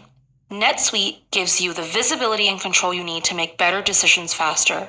And for the first time in NetSuite's 25 years as the #1 cloud financial system, you can defer payments of a full NetSuite implementation for 6 months. That's no payment and no interest for 6 months, and you can take advantage of this special financing offer today. NetSuite is #1 because they give your business everything you need in real time, all in one place, to reduce manual processes, boost efficiency, build forecasts, and increase productivity across every department. Over 36,000 companies have already upgraded to NetSuite, gaining visibility and control over their financials, inventory, HR, e-commerce, and more. If you've been sizing NetSuite up to make the switch, then you know this deal is unprecedented. No interest, no payments. Take advantage of the special financing offer at netsuite.com/Android. netsuite.com/Android to get the visibility and control you need to weather any storm. netsuite.com/Android. Alrighty. So the next two topics I want to talk about are both related to Bard. One is interesting because it's, the new additions and future features that are involved with Bard, Google Bard. And then, of course, the second article is about how human trainers for Google Bard are claiming they are frustrated with convoluted tasks. So we'll talk about that in a second, but let's talk about these new features that Google Bard has, basically expanding to other countries. It's available to Brazil and across Europe. Bard also gets new customizable responses, styles, and tones. Bard users can upload images with prompts for the AI chatbot to analyze. The conversions on Bard can now be pinned, renamed, and shared across users. All really cool features. Do we like them? Do we think that these are the features that Bard needs? What do you guys think? Bard needs an app. Nobody gives a Plain and simple. There you go. Mic drop. I don't think it needs an app. Everybody has the app that runs Bard on their phone and every other. It's called a web browser. It's just, if you want an app, put a shortcut to Bard on your home screen and it'll open it in an app. I think the issue. What's their goal? What do they want to do with this? It's ChatGPT, Bard. Yeah, okay, yeah, it's cool. It's a robot that you can talk to. Where does it go from there? Not anything customer facing. It's true though. Like, what are they even like? Okay, great. What's the point now? What's next? Here's my question, right? Did Google learn from Stadia enough to roll Bard out correctly? And I know they seem to be two completely disparate types of products, but I think both of them are served best when they run within another app or service rather than on their own. So when they launched Stadia, they tried to launch it like a console, right? And Google, as much as we love them for some things, does not have the heart to launch a console. Okay, this goes back to the XR conversation too. I just don't think they have the heart to launch this kind of platform or even product, right? Whereas, I don't know. I think they are better when they run within something, like I said. So after they sort of realized this with Stadia, they pulled back, and now Stadia runs in several different back-end things. So when you want to preview a game or use like AT&T's game streaming service or something, that uses Stadia, right? Yeah, now they probably make money from Stadia. Exactly. So I think if they've learned anything from the Stadia debacle, that these types of services are better when they are not their own thing. So I would disagree with Andrew in that I don't think it needs an app. I think it needs to be within a bunch of other apps. It needs to be integrated. It needs to be integrated. Right. And I don't know about you all, but I've tried using Bing GPT in Edge because I use Edge as my main browser, and it's everywhere. It's the big old fat button on the mobile browser. It's the big blue button on the top right of the desktop browser. Like, they repeatedly tell you it's there and try to remind you to use it. And I've tried it a few times, and I just don't care. I have no desire to search like this. It doesn't do anything for me. Whereas I think if I were to go to, I don't even know, maybe my doctor's website and they had Bard sitting on there, it might be easier to ask that thing questions in that context versus going to Google and typing out something and trying to figure it out that way. And I don't really know why. Maybe it's just the way my brain works. I don't know. Wouldn't it be cool if Bard could schedule your next doctor's appointment? Yeah. And that's what I mean. Like, I feel like that is where this needs to go versus just being another type of Google search. If you recall, that was their goal when they first started showing off conversational AI. Remember the whole make a haircutting appointment thing they showed at Google I/O a few years back? Absolutely. That's where this all started. We can say, OpenAI did all that. No, they just copied Google. 100%, yeah. But Google had a completely different idea what to do with it back then, and Google tried to play catch up, to make here's a robot you can chat with. Sure. That wasn't the goal, and I don't think that's the end game for these products. No, I don't think so either. But I do want to talk about that second article because I think that kind of affects the way Bard is getting produced, essentially. And obviously these are all claims. But as I mentioned, the title of the article is Google Bard's Human Trainers Claim They Are Frustrated with Convoluted Tasks. Essentially, contract workers training Google's Bard claim working conditions are frustrating and 6-point task instructions are convoluted. Workers are often tasked with auditing and answer within 3 minutes. Contractors are concerned with Bard's inaccuracies. However, the guidelines state they do not need to conduct a rigorous fact check. Aside from these bad working conditions, which is so concerning and obviously problematic, the thing that worries me is that when you have people who are trying to make this work and are saying that they're having to do a rigorous fact check as opposed to something that is more accurate, like it makes me wonder, like, well, not only are we trying to question, like, what is Google's Bard doing? Like, are they trying to integrate it with something? But will it really be an effective tool? Will it be accurate when you have workers who are complaining about working conditions, but also how their potential working conditions could lead to inaccuracies in dealing with Bard? Like, that to me is really concerning. And I think maybe that's another reason why I haven't been using like Bing GPT more often, right? Because I know that some of the stuff it tells you is inaccurate. And I don't necessarily trust that it's going to give me the right information. And this kind of tells me that I'm right. Does it not? Yeah. If you don't know what a rater is and you're listening to this, go to Google or Bard, GPT, Chat, Bing, whatever, and search the word rater. Companies like Google use them for all sorts of tasks, and I don't know where the name originated, but these people are raters, and they not rater, R-A-T-E-R. They have a difficult job. They have a guidance of what they have to do to get paid a very little bit for each time they do it. And they always have bad working conditions. They're always complaining about, the raters for YouTube Music just went on strike and held big pickets in front of one of the offices here recently. It's not surprising that the raters that train Bard are saying they have bad working conditions and they don't like what they have to do, because none of them do.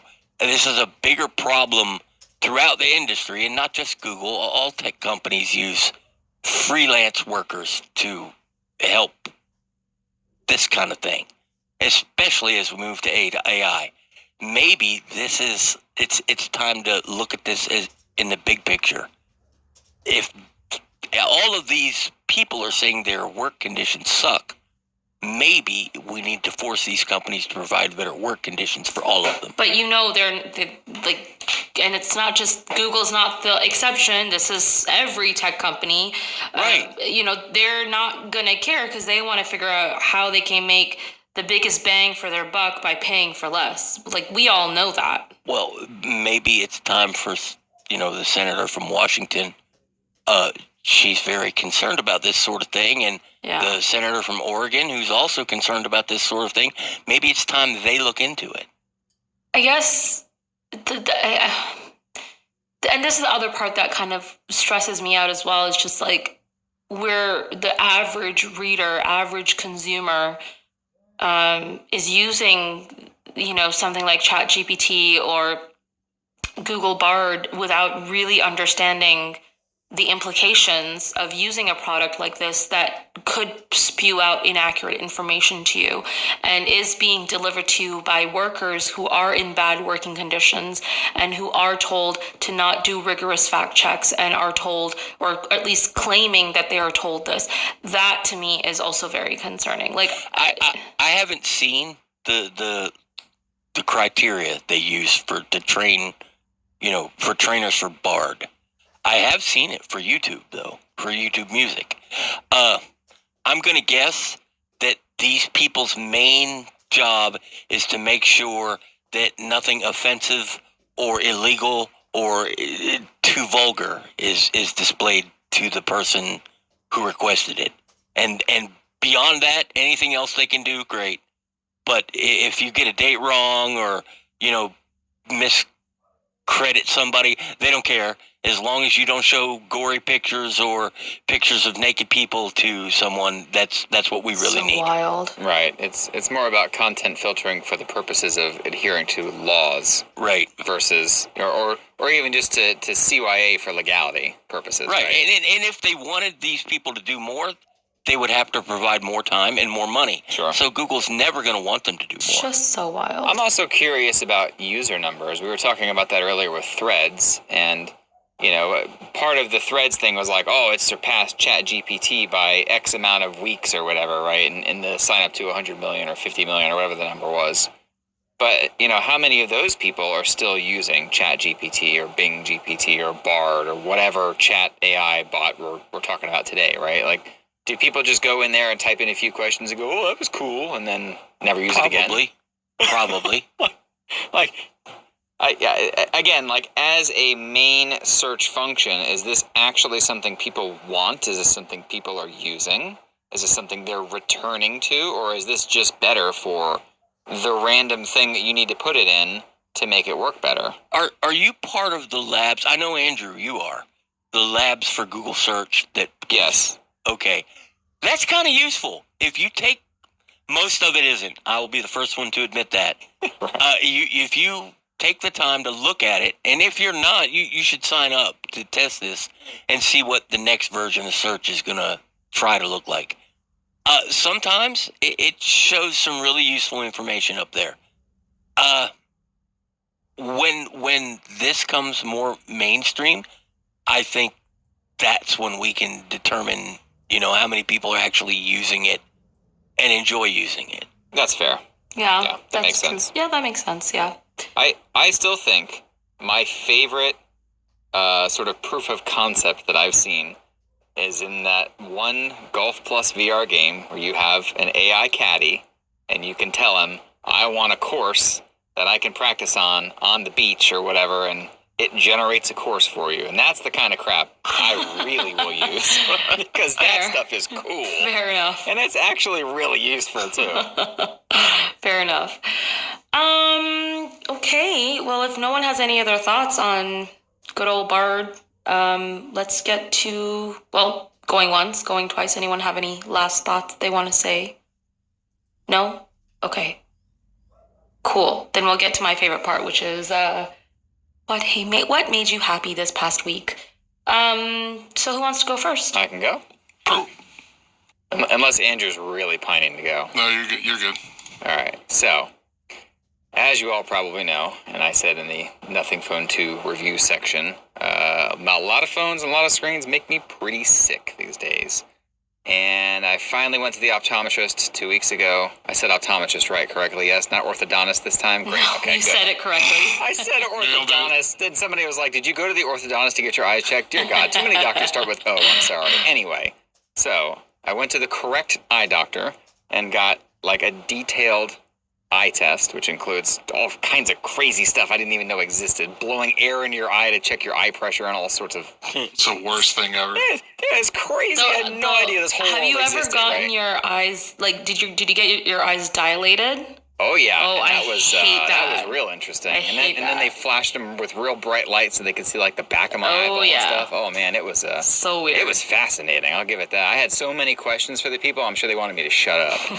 But anyway, it resulted in me learning that my left eye has an astigmatism. And that is linked very heavily to PWM sensitivity. And so far, in the last 4 days since I've had my glasses, I can use the Nothing Phone 2 all day, and it doesn't make me sick. And if I use it for 3 minutes without my glasses, my head is killing me. That's So, rough. I am Knock on wood. really hoping that this just fixes this, and this can go away, and life can get back to normal. Yeah, we are happy. We're hoping that everything goes Heck yeah. well. I guess, Andrew, you seemed excited. Do you want to go next? Yeah, Prime Day's over. We can do stuff that we actually care about again. Oh, yeah, fair. I mean, you are supposed to say something that's not work-related, but, I'll give you that. I don't care. I'll give you that. That just means you can finally start playing Tears of the Kingdom, is what that means. Yeah. Yes. Don't say no. Just say yes. A new toy came in today. That was Great. handheld. Oh, my gosh. Okay, Jerry, what made you happy this past week? See, I'm sitting here racking my brain. I know what made you happy this past week. If you don't have something else, Well, I just was going to say I had a great visit with family. that's exactly what I was going to say. Because they stayed an extra day on Monday, right? Yeah, although the Saturday we basically couldn't go outside because of all the smoke. So my goal of teaching my granddaughter how to barbecue kind of went off kilter.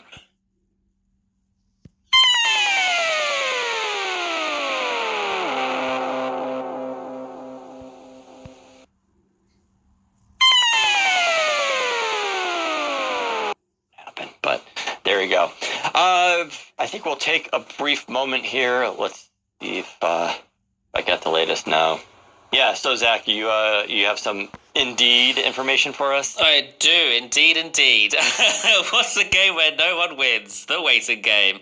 When it comes to hiring, you don't wait for great talent to find you. You find them first with Indeed. When you're hiring, you need Indeed. Indeed is the hiring platform where you can attract, interview, and hire all in one place. Instead of spending hours on multiple job sites searching for candidates with the right skills, Indeed is a powerful hiring platform that can help you do it all. They streamline hiring with powerful tools that help you find matched candidates, and with Instant Match, over 80% of employers get quality candidates whose resumes on Indeed matches their job description the moment they sponsor a job, according to Indeed data in the US. You know, we've said every week, one of the things we think is pretty good about Indeed is that candidates you invite to apply are 3 times more likely to apply to your job than candidates who see it only in search, according to US Indeed data. And it also gets you one step closer to the hire by immediately matching you with quality candidates. Even better, Indeed's the only job site where you only pay for applications that meet your must-have requirements. So Indeed is an unbelievably powerful hiring tool, delivering 4 times more hires than all other job sites combined, according to Talent Nest 2019. So join more than 3 million businesses worldwide that use Indeed to hire great talent fast. Start hiring now with a $75 sponsored job credit to upgrade your job post at Indeed.com/WCP. That offer is good for a limited time only. Claim your $75 credit now at Indeed.com/WCP. Just go to Indeed.com/WCP and support the show by saying you heard about it on this podcast. Indeed.com/WCP. Terms and conditions do apply. Need to hire? You need Indeed. Thank you, Indeed, for sponsoring. And now it's time to talk about the future, or more specifically, Orion. Spelled with a Y, of course. Yeah, of course. Because, yeah. I don't know if Orion is trademarked by the stars or... It also wouldn't be cool enough if it didn't have a Y in it.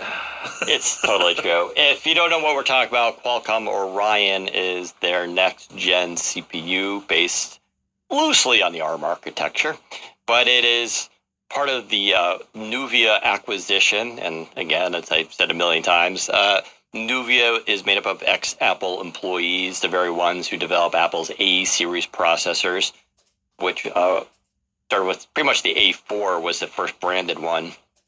And then eventually those morphed into the M series over a decade. So that team, like the head designers, broke off from Apple, formed his own company called Nuvia, and took a bunch of Apple employees with them, and was going to start his own design company to design chips, which is something we've talked about before, where they wouldn't have made them, but they would have designed them and then license those out to other companies, and those companies could then probably modify them and then go through TSMC or whatever to manufacture those chips, but never got that far. Two things happened. One, Apple sued him, which is always nice. And this is not totally uncommon, because what was thought was going to happen was he would start his own company, make some waves, and then Apple would be put in a position to buy him back and buy out his company, in which case he gets, almost double dipping in Apple, just so that Apple can kind of protect their property. And it's not like he would have used their copyrighted chip designs. But since he knows their copyrighted chip designs, he could design around them while still theoretically getting the similar performance, since he knows how they work. And he also probably knows what their flaws are, what their limits are, or what they wish they could have done, but Apple wouldn't let them for certain reasons. That's speculation, of course, but that's usually how that stuff works. But instead what happened was Qualcomm came in and bought them for $1.4 billion. And that was I believe, January 2021. We talked about this last week, of course, because it was in 2020, there was rumors that Microsoft was designing its own ARM processor to be used in servers like Azure. And then it may have trickled down to Surface products at some point. But my contention, of course, is with Qualcomm buying Nuvia for $1.4 billion, Qualcomm is very interested in the Windows market, at least the potential market, right? It's still a very small one. But for them, Apple is obviously big with the iPhone. It uses its own chips. Samsung has its own Exynos, or whatever it's called, their own processors. Although even Samsung is having struggles, right? The latest S23 series don't use those. Can you imagine? This is what I'm talking about. When people are like, Microsoft's going to make its own ARM processor, it's just going to blow everybody away. It's like, dude, even Samsung don't use their own chips because they're not good enough. And that's Samsung. They've been making these processors for years now, right? So it's a hard thing. But, with Samsung out there, then ARM Limited was for sale. Qualcomm, I think, was put in this position where we should buy these guys because they can help us design our own chips. Because right now what Qualcomm does is it licenses whole designs from ARM Limited, takes those designs, modifies them, builds on top of them with its own chiplet designs and stuff like that for modems and everything else. And then they sell that to customers. And again, they don't make them themselves. They get TSMC then makes the fabs, they make the chips, and those get pushed to customers. By going this route, it gave them a plan B. If ARM Limited was bought, or for some reason something happened to them, or up to this point, ARM's processors their designs haven't been great for Windows, right? So Qualcomm can only do so much. I mean, I know a lot of people blame Qualcomm on all this stuff, their chip stuck for Windows. It's kind of not all their fault, because they don't design chips. They just modify chip designs, and those chip designs come from ARM Limited and whatever they have to offer at the time. By going this route and buying Nuvia, they were buying their own chip design team, who happens to be the same team that built Apple's chips. That's a pretty good investment for $1.4 billion. So that's what happens, and the idea was they can build these chips out. If they're better than ARM Limited designs, then they can just kind of go forward with those, maybe even put them into phones at some point. If they're worse, they stick with ARM Limited designs as their backup plan, and they continue just doing what they're doing and hoping that those chips improve over time. So that's the background there on that. Now, we've been waiting ever since then for the chips to come out, but it takes years to design these things and everything. So they have been pushed back a little bit. They were supposed to be sort of announced, I think, given to OEMs for early sneak previews in late 2022 with a release in 2023. And I think all that's been pushed back. Although OEMs have basically already been briefed on and seen early prototypes, which is why Qualcomm has basically said that they've had a lot of commitments, win designs, they call them, or design wins. they've had a lot of commitments from OEMs to build new devices. Because right now we've seen this weird TikTok kind of approach. Everybody like, all right, so Lenovo's turn. You take it. You make this generation of Windows devices. All right, HP, you're up next. You do one. Hey, Surface, you're up. But it's always been kind of like that, right? We haven't. Only when they first came out did we see like a couple OEMs at the same time release devices. Now it's been like this kind of going around the table. And technically Dell has one now. They don't talk about it, but it's a real budget one. But they haven't done anything in the premium end yet. So that's what's been happening there. The big news this week, of course, is that they announced, and it was their CEO, Cristiano Amon, basically said, yeah, we're going to reveal specs and details about the processors at its Snapdragon Summit for 2023, which takes place October 24th through the 26th in Hawaii, because they do these events every year in Hawaii. I went to one a couple years ago. Fine. I know everybody's like, Hawaii, oh my God, it must be amazing. And I was just telling Zach, it's a 12-hour flight for me one way. So I spend a day flying for a 3-day event. So that's a lot of flying. And Hawaii is very expensive. Beautiful place. I would not vacation there personally. I would go to the Caribbean anytime. Way, way more affordable. But it's very expensive out there. You don't, plus it's not like we're there to go tour the island. You can, but, you know, it's there for these, the briefings and stuff like that. But they're going to have this event. They'll, of course, talk about a lot of phone processors there and advances there, as well as AI, because Qualcomm's been very big in AI. In fact, their devices are one of the few that actually ship with NPUs at this point, the neural processing units, which is a co-processor just dedicated for discrete AI processing locally on the device, which is why you get like background blurring and all that kind of stuff in Windows devices. So they're going to, talk more about Orion at this event. Get specs. I'm sure we'll probably have demos to try them out. We probably won't be able to, of course, benchmark. I don't know. Maybe they will. They've allowed us to benchmark stuff previously at the Hawaii event. So they kind of do that once in a while. So it's too early to tell. My guess, though, is we'll get a lot more information about the chips. I still don't think they'll ship to at least summer 2024. And I wouldn't be surprised if they get pushed back to fall 2024. I mean, I think it would make sense strategically for Microsoft and Qualcomm to align this with what we're calling Windows 12, which, yeah, will be even better for ARM. It's going to have more. The tools that were just announced at Build will have, over a year to gestate and have developers come out with stuff. It'll give OEMs a little bit more room to design these new devices and release them and get production up.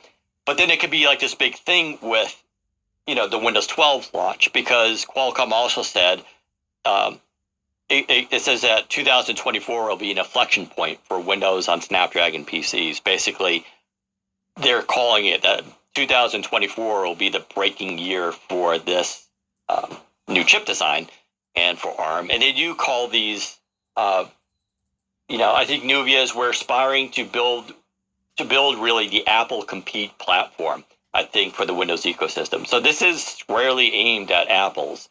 How good it is? Yeah, I mean, it remains to be seen, right? I think for Gen 1, we have to temper expectations. I think it'll be much better than the current Snapdragon series for Windows. But I don't think it's going to blow away like the M2 Pro or M2 chips. Maybe they will. I don't know. But even if they get, to be honest, though, I honestly don't care. If they can just do M1, that's fine. The jump between M2 and M1 is not that massive. And at least for the kind of devices so far that we've been seeing for ARM, mostly light computing, business laptops, 5G, like if they could just get M1 speeds and battery life, I'm set. I'm fine. All right, continue to iterate off of that. But like that would be a really good opening salvo against Apple. Even if they're still technically behind, it would still be a much better advance than what we have now. So that's what I expect to happen. Will we be in Hawaii? Yeah, we'll be in Hawaii. Of course we will. Nice. But we'll see what happens with this stuff. I'm very excited about this, right? I think chips, you know, we had to deal with this with, of course, when the M1s came out. It was surprising how good they were, of course. Although it hasn't completely saved Apple. They had a 40% drop in MacBook sales the last quarter too, right? So, and I did discuss about how the chips are so good that they're going to have problems getting people to upgrade the devices. Because don't forget, Apple keeps basically the same design. So their only motivation. Yeah, go on. I'm going to say, the fact that their chips are so good is a detriment to their future efforts, only because they don't really innovate in their form factors. There's nothing new about a new MacBook. Maybe they'll change the design a little bit, but there's no new capabilities of the form factor, because Apple really segregates its hardware. It's like, this is a MacBook Air. It's supposed to be this thin. It's a laptop. No touchscreen. No 360-degree hinge. No 5G. It has none of that. Like, the Apple really silos its products, but as a result, the M1s are so good, there's no need to upgrade to the M2s or the M3s or the M4s, right? The M1 for 90% of people who are buying a Mac is overkill. So what, like an M2 and M3 are going to be even more overkill, right?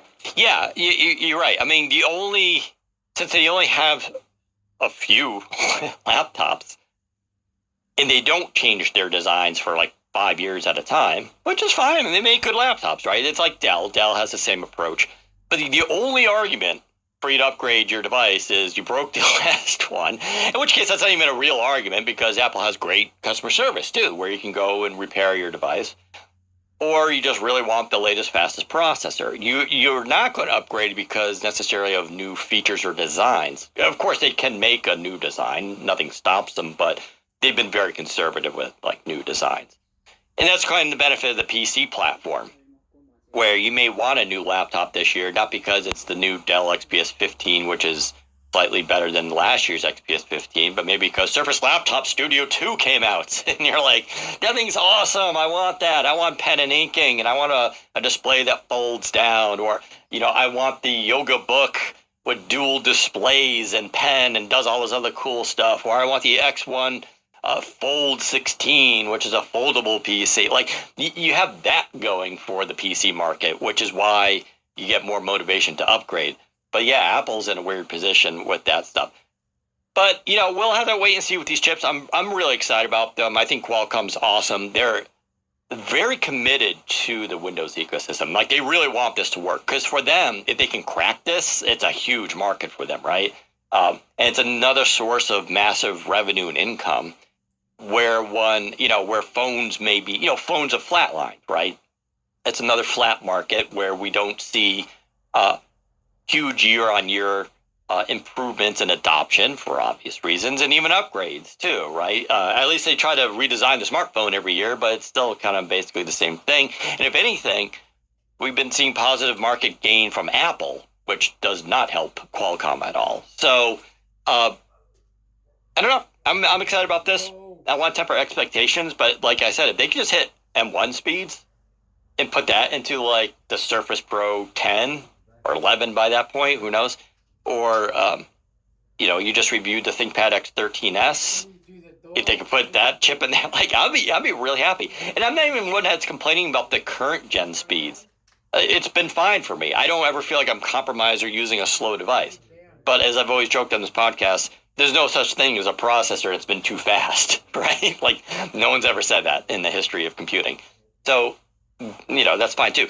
Of course, this is a lot's going on in the chip world. Intel, we're on 13th gen, but 14th gen is around the corner, Meteor Lake, and news is trickling out about that. I've been saying on this podcast for a long time that Intel basically told me, 12th and 13th gen is about power and performance, especially on the desktop.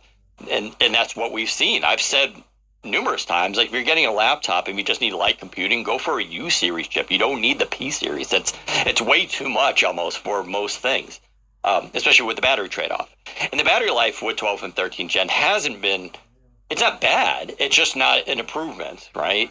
So I guess that's good too. You're getting a ton of more performance, just about the same battery life. 14 gen changes up the design again with this kind of chiplet thing and all this. And they're supposed to be the ones where efficiency really goes up by double digits, right? So Qualcomm's going to have that to compete with. And Intel has, a lot of sway with PC makers. There's the dual laptop designs you've been seeing have been Intel based for R&D.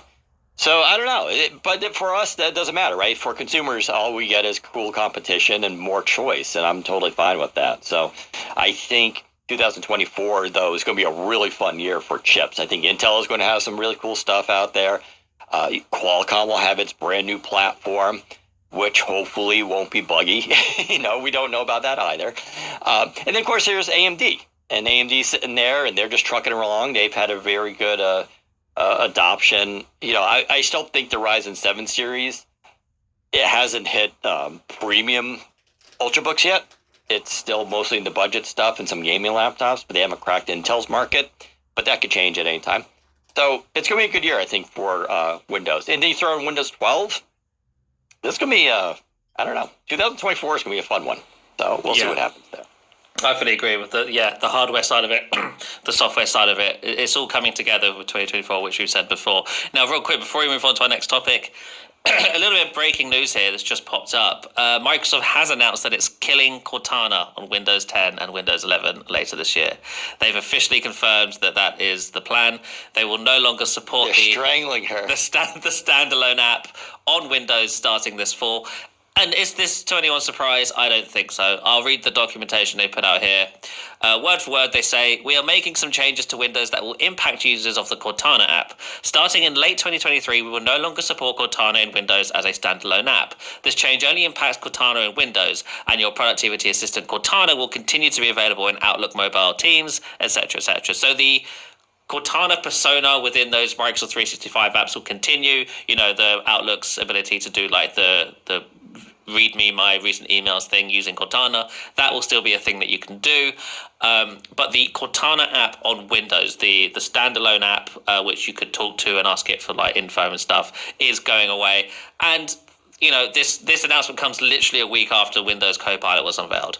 I don't think this is a coincidence. I think Microsoft views the Windows Copilot as a successor, a replacement to the Cortana app, which is more capable. And, to be fair, it is more capable. We've seen kind of brief demos of what it can do. Cortana can't do most of that. It doesn't have any contextual awareness. It can't do things within apps specifically. It can't summarize things, Cortana's kind of dumb, and I don't think, we were always saying, why doesn't Microsoft just add this tech to Cortana? Instead, what they did is they just built a new app and called it Windows Copilot. And so that's basically what's replacing Cortana. And the documentation here goes on to say, "We know that this change may affect some of the ways you work in Windows, so we want to help you transition smoothly to new options. Instead of clicking the Cortana icon and launching the app to begin using voice, now you can use voice to satisfy your productivity needs through different tools." And then the documentation goes on to list a bunch of its recent AI efforts, such as Bing Chat, Microsoft 365 Copilot, the Windows Copilot, which is coming in preview in June. And then it also mentions voice access, which is a feature in Windows, an accessibility feature in Windows, which lets you control Windows using your voice. So that's the breaking news for you. Cortana is dead. It would have been funny if they kept it along just so you could fight with the new Copilot. Copilot, I'm going to school you, Cortana. And Cortana been like, why couldn't I be you? It's kind of sad, but oh well, that's the end of an era. They tried for kind of a little while. It's all Windows Phone's fault, of course. It was still a cool name. It is weird. I will say, though, Copilot, I don't hate the name. It's a little bit more businessy, more professional. I think it's probably something Satya Nadella would be more happy with, Copilot. It keeps in line with their professional nature of software. Cortana was like a swing for them in terms of remember, it wasn't supposed to be called Cortana. They called it that internally, almost as a joke. It just happened to leak out through our forums because someone found a phone that had the Z Cortana. That was a wild leak. And then it was just like, they should call it Cortana. And Microsoft was like, you know what? All right, fine. We'll call it Cortana. And they did that. And they just did that for the fans almost. Like, that was a cool thing. And at the time, that was, we had Apple's Siri and then Amazon's. Google never gave theirs a name. I still don't know what to call the Google one. It's just like a Google Assistant, right? But they took a swing there. But, in terms of, that's not their general route of doing things. And I would say if you're a business user, IT department, you're like, what's Cortana? Yeah. I know some people might have known it from Halo, but a lot of people don't play Halo too. Well, so. that's what's kind of weird about them using the persona, or continuing to use the persona in Office. Like Microsoft Teams and Outlook still use Cortana as a productivity assistant, but it's up not until it won't. Oh yeah, up right. until those get replaced with. Yeah, I fully agree that that's what they're going to do. It makes sense. It doesn't make sense for it to be this personalized sort of avatar now, because it's not got any of the character that Cortana had. Half the reason why it was called Cortana is because it was a bit sassy, right? You compare it to Siri and Google Assistant, it was like, hey, I'll make a joke. I've got a bit of a sarcastic tone to my voice sometimes. It was based on Jen Taylor. It was based on the Halo character, and it was a great idea. It's such a Steve Ballmer move, which just didn't have legs once Satya Nadella took over. Yeah, right. And it comes down to that idea we've talked about when this stuff was first announced. Do you anthropomorphize the AI? And it's an eternal debate. I'm gonna cut it now. Sorry, AI, I'm gonna walk around for a little bit, for about 10, 20 seconds, 15 seconds, 100. AI could be anywhere AI, like say on the radio, on the app, or something. What was going on? Sorry. AI could be anywhere in Facebook, or AI can be put anywhere you want to. If you get the app of AI and it can search for you or look for you or help you out, how AI can be YouTube tips, how to use AI tools, how to use AI on Windows, ChatGPT on Windows 11, how to have apps on Windows 11, how to do things on Windows 11, more advanced, mobile phones, Asus mobile phones, names of mobile phones, higher, bigger. What's the next mobile phone they're coming out with? What's the latest? Are they faster? Are they quicker? Mobile phones, AI ChatGPT can be converted, put anywhere you want. Okay.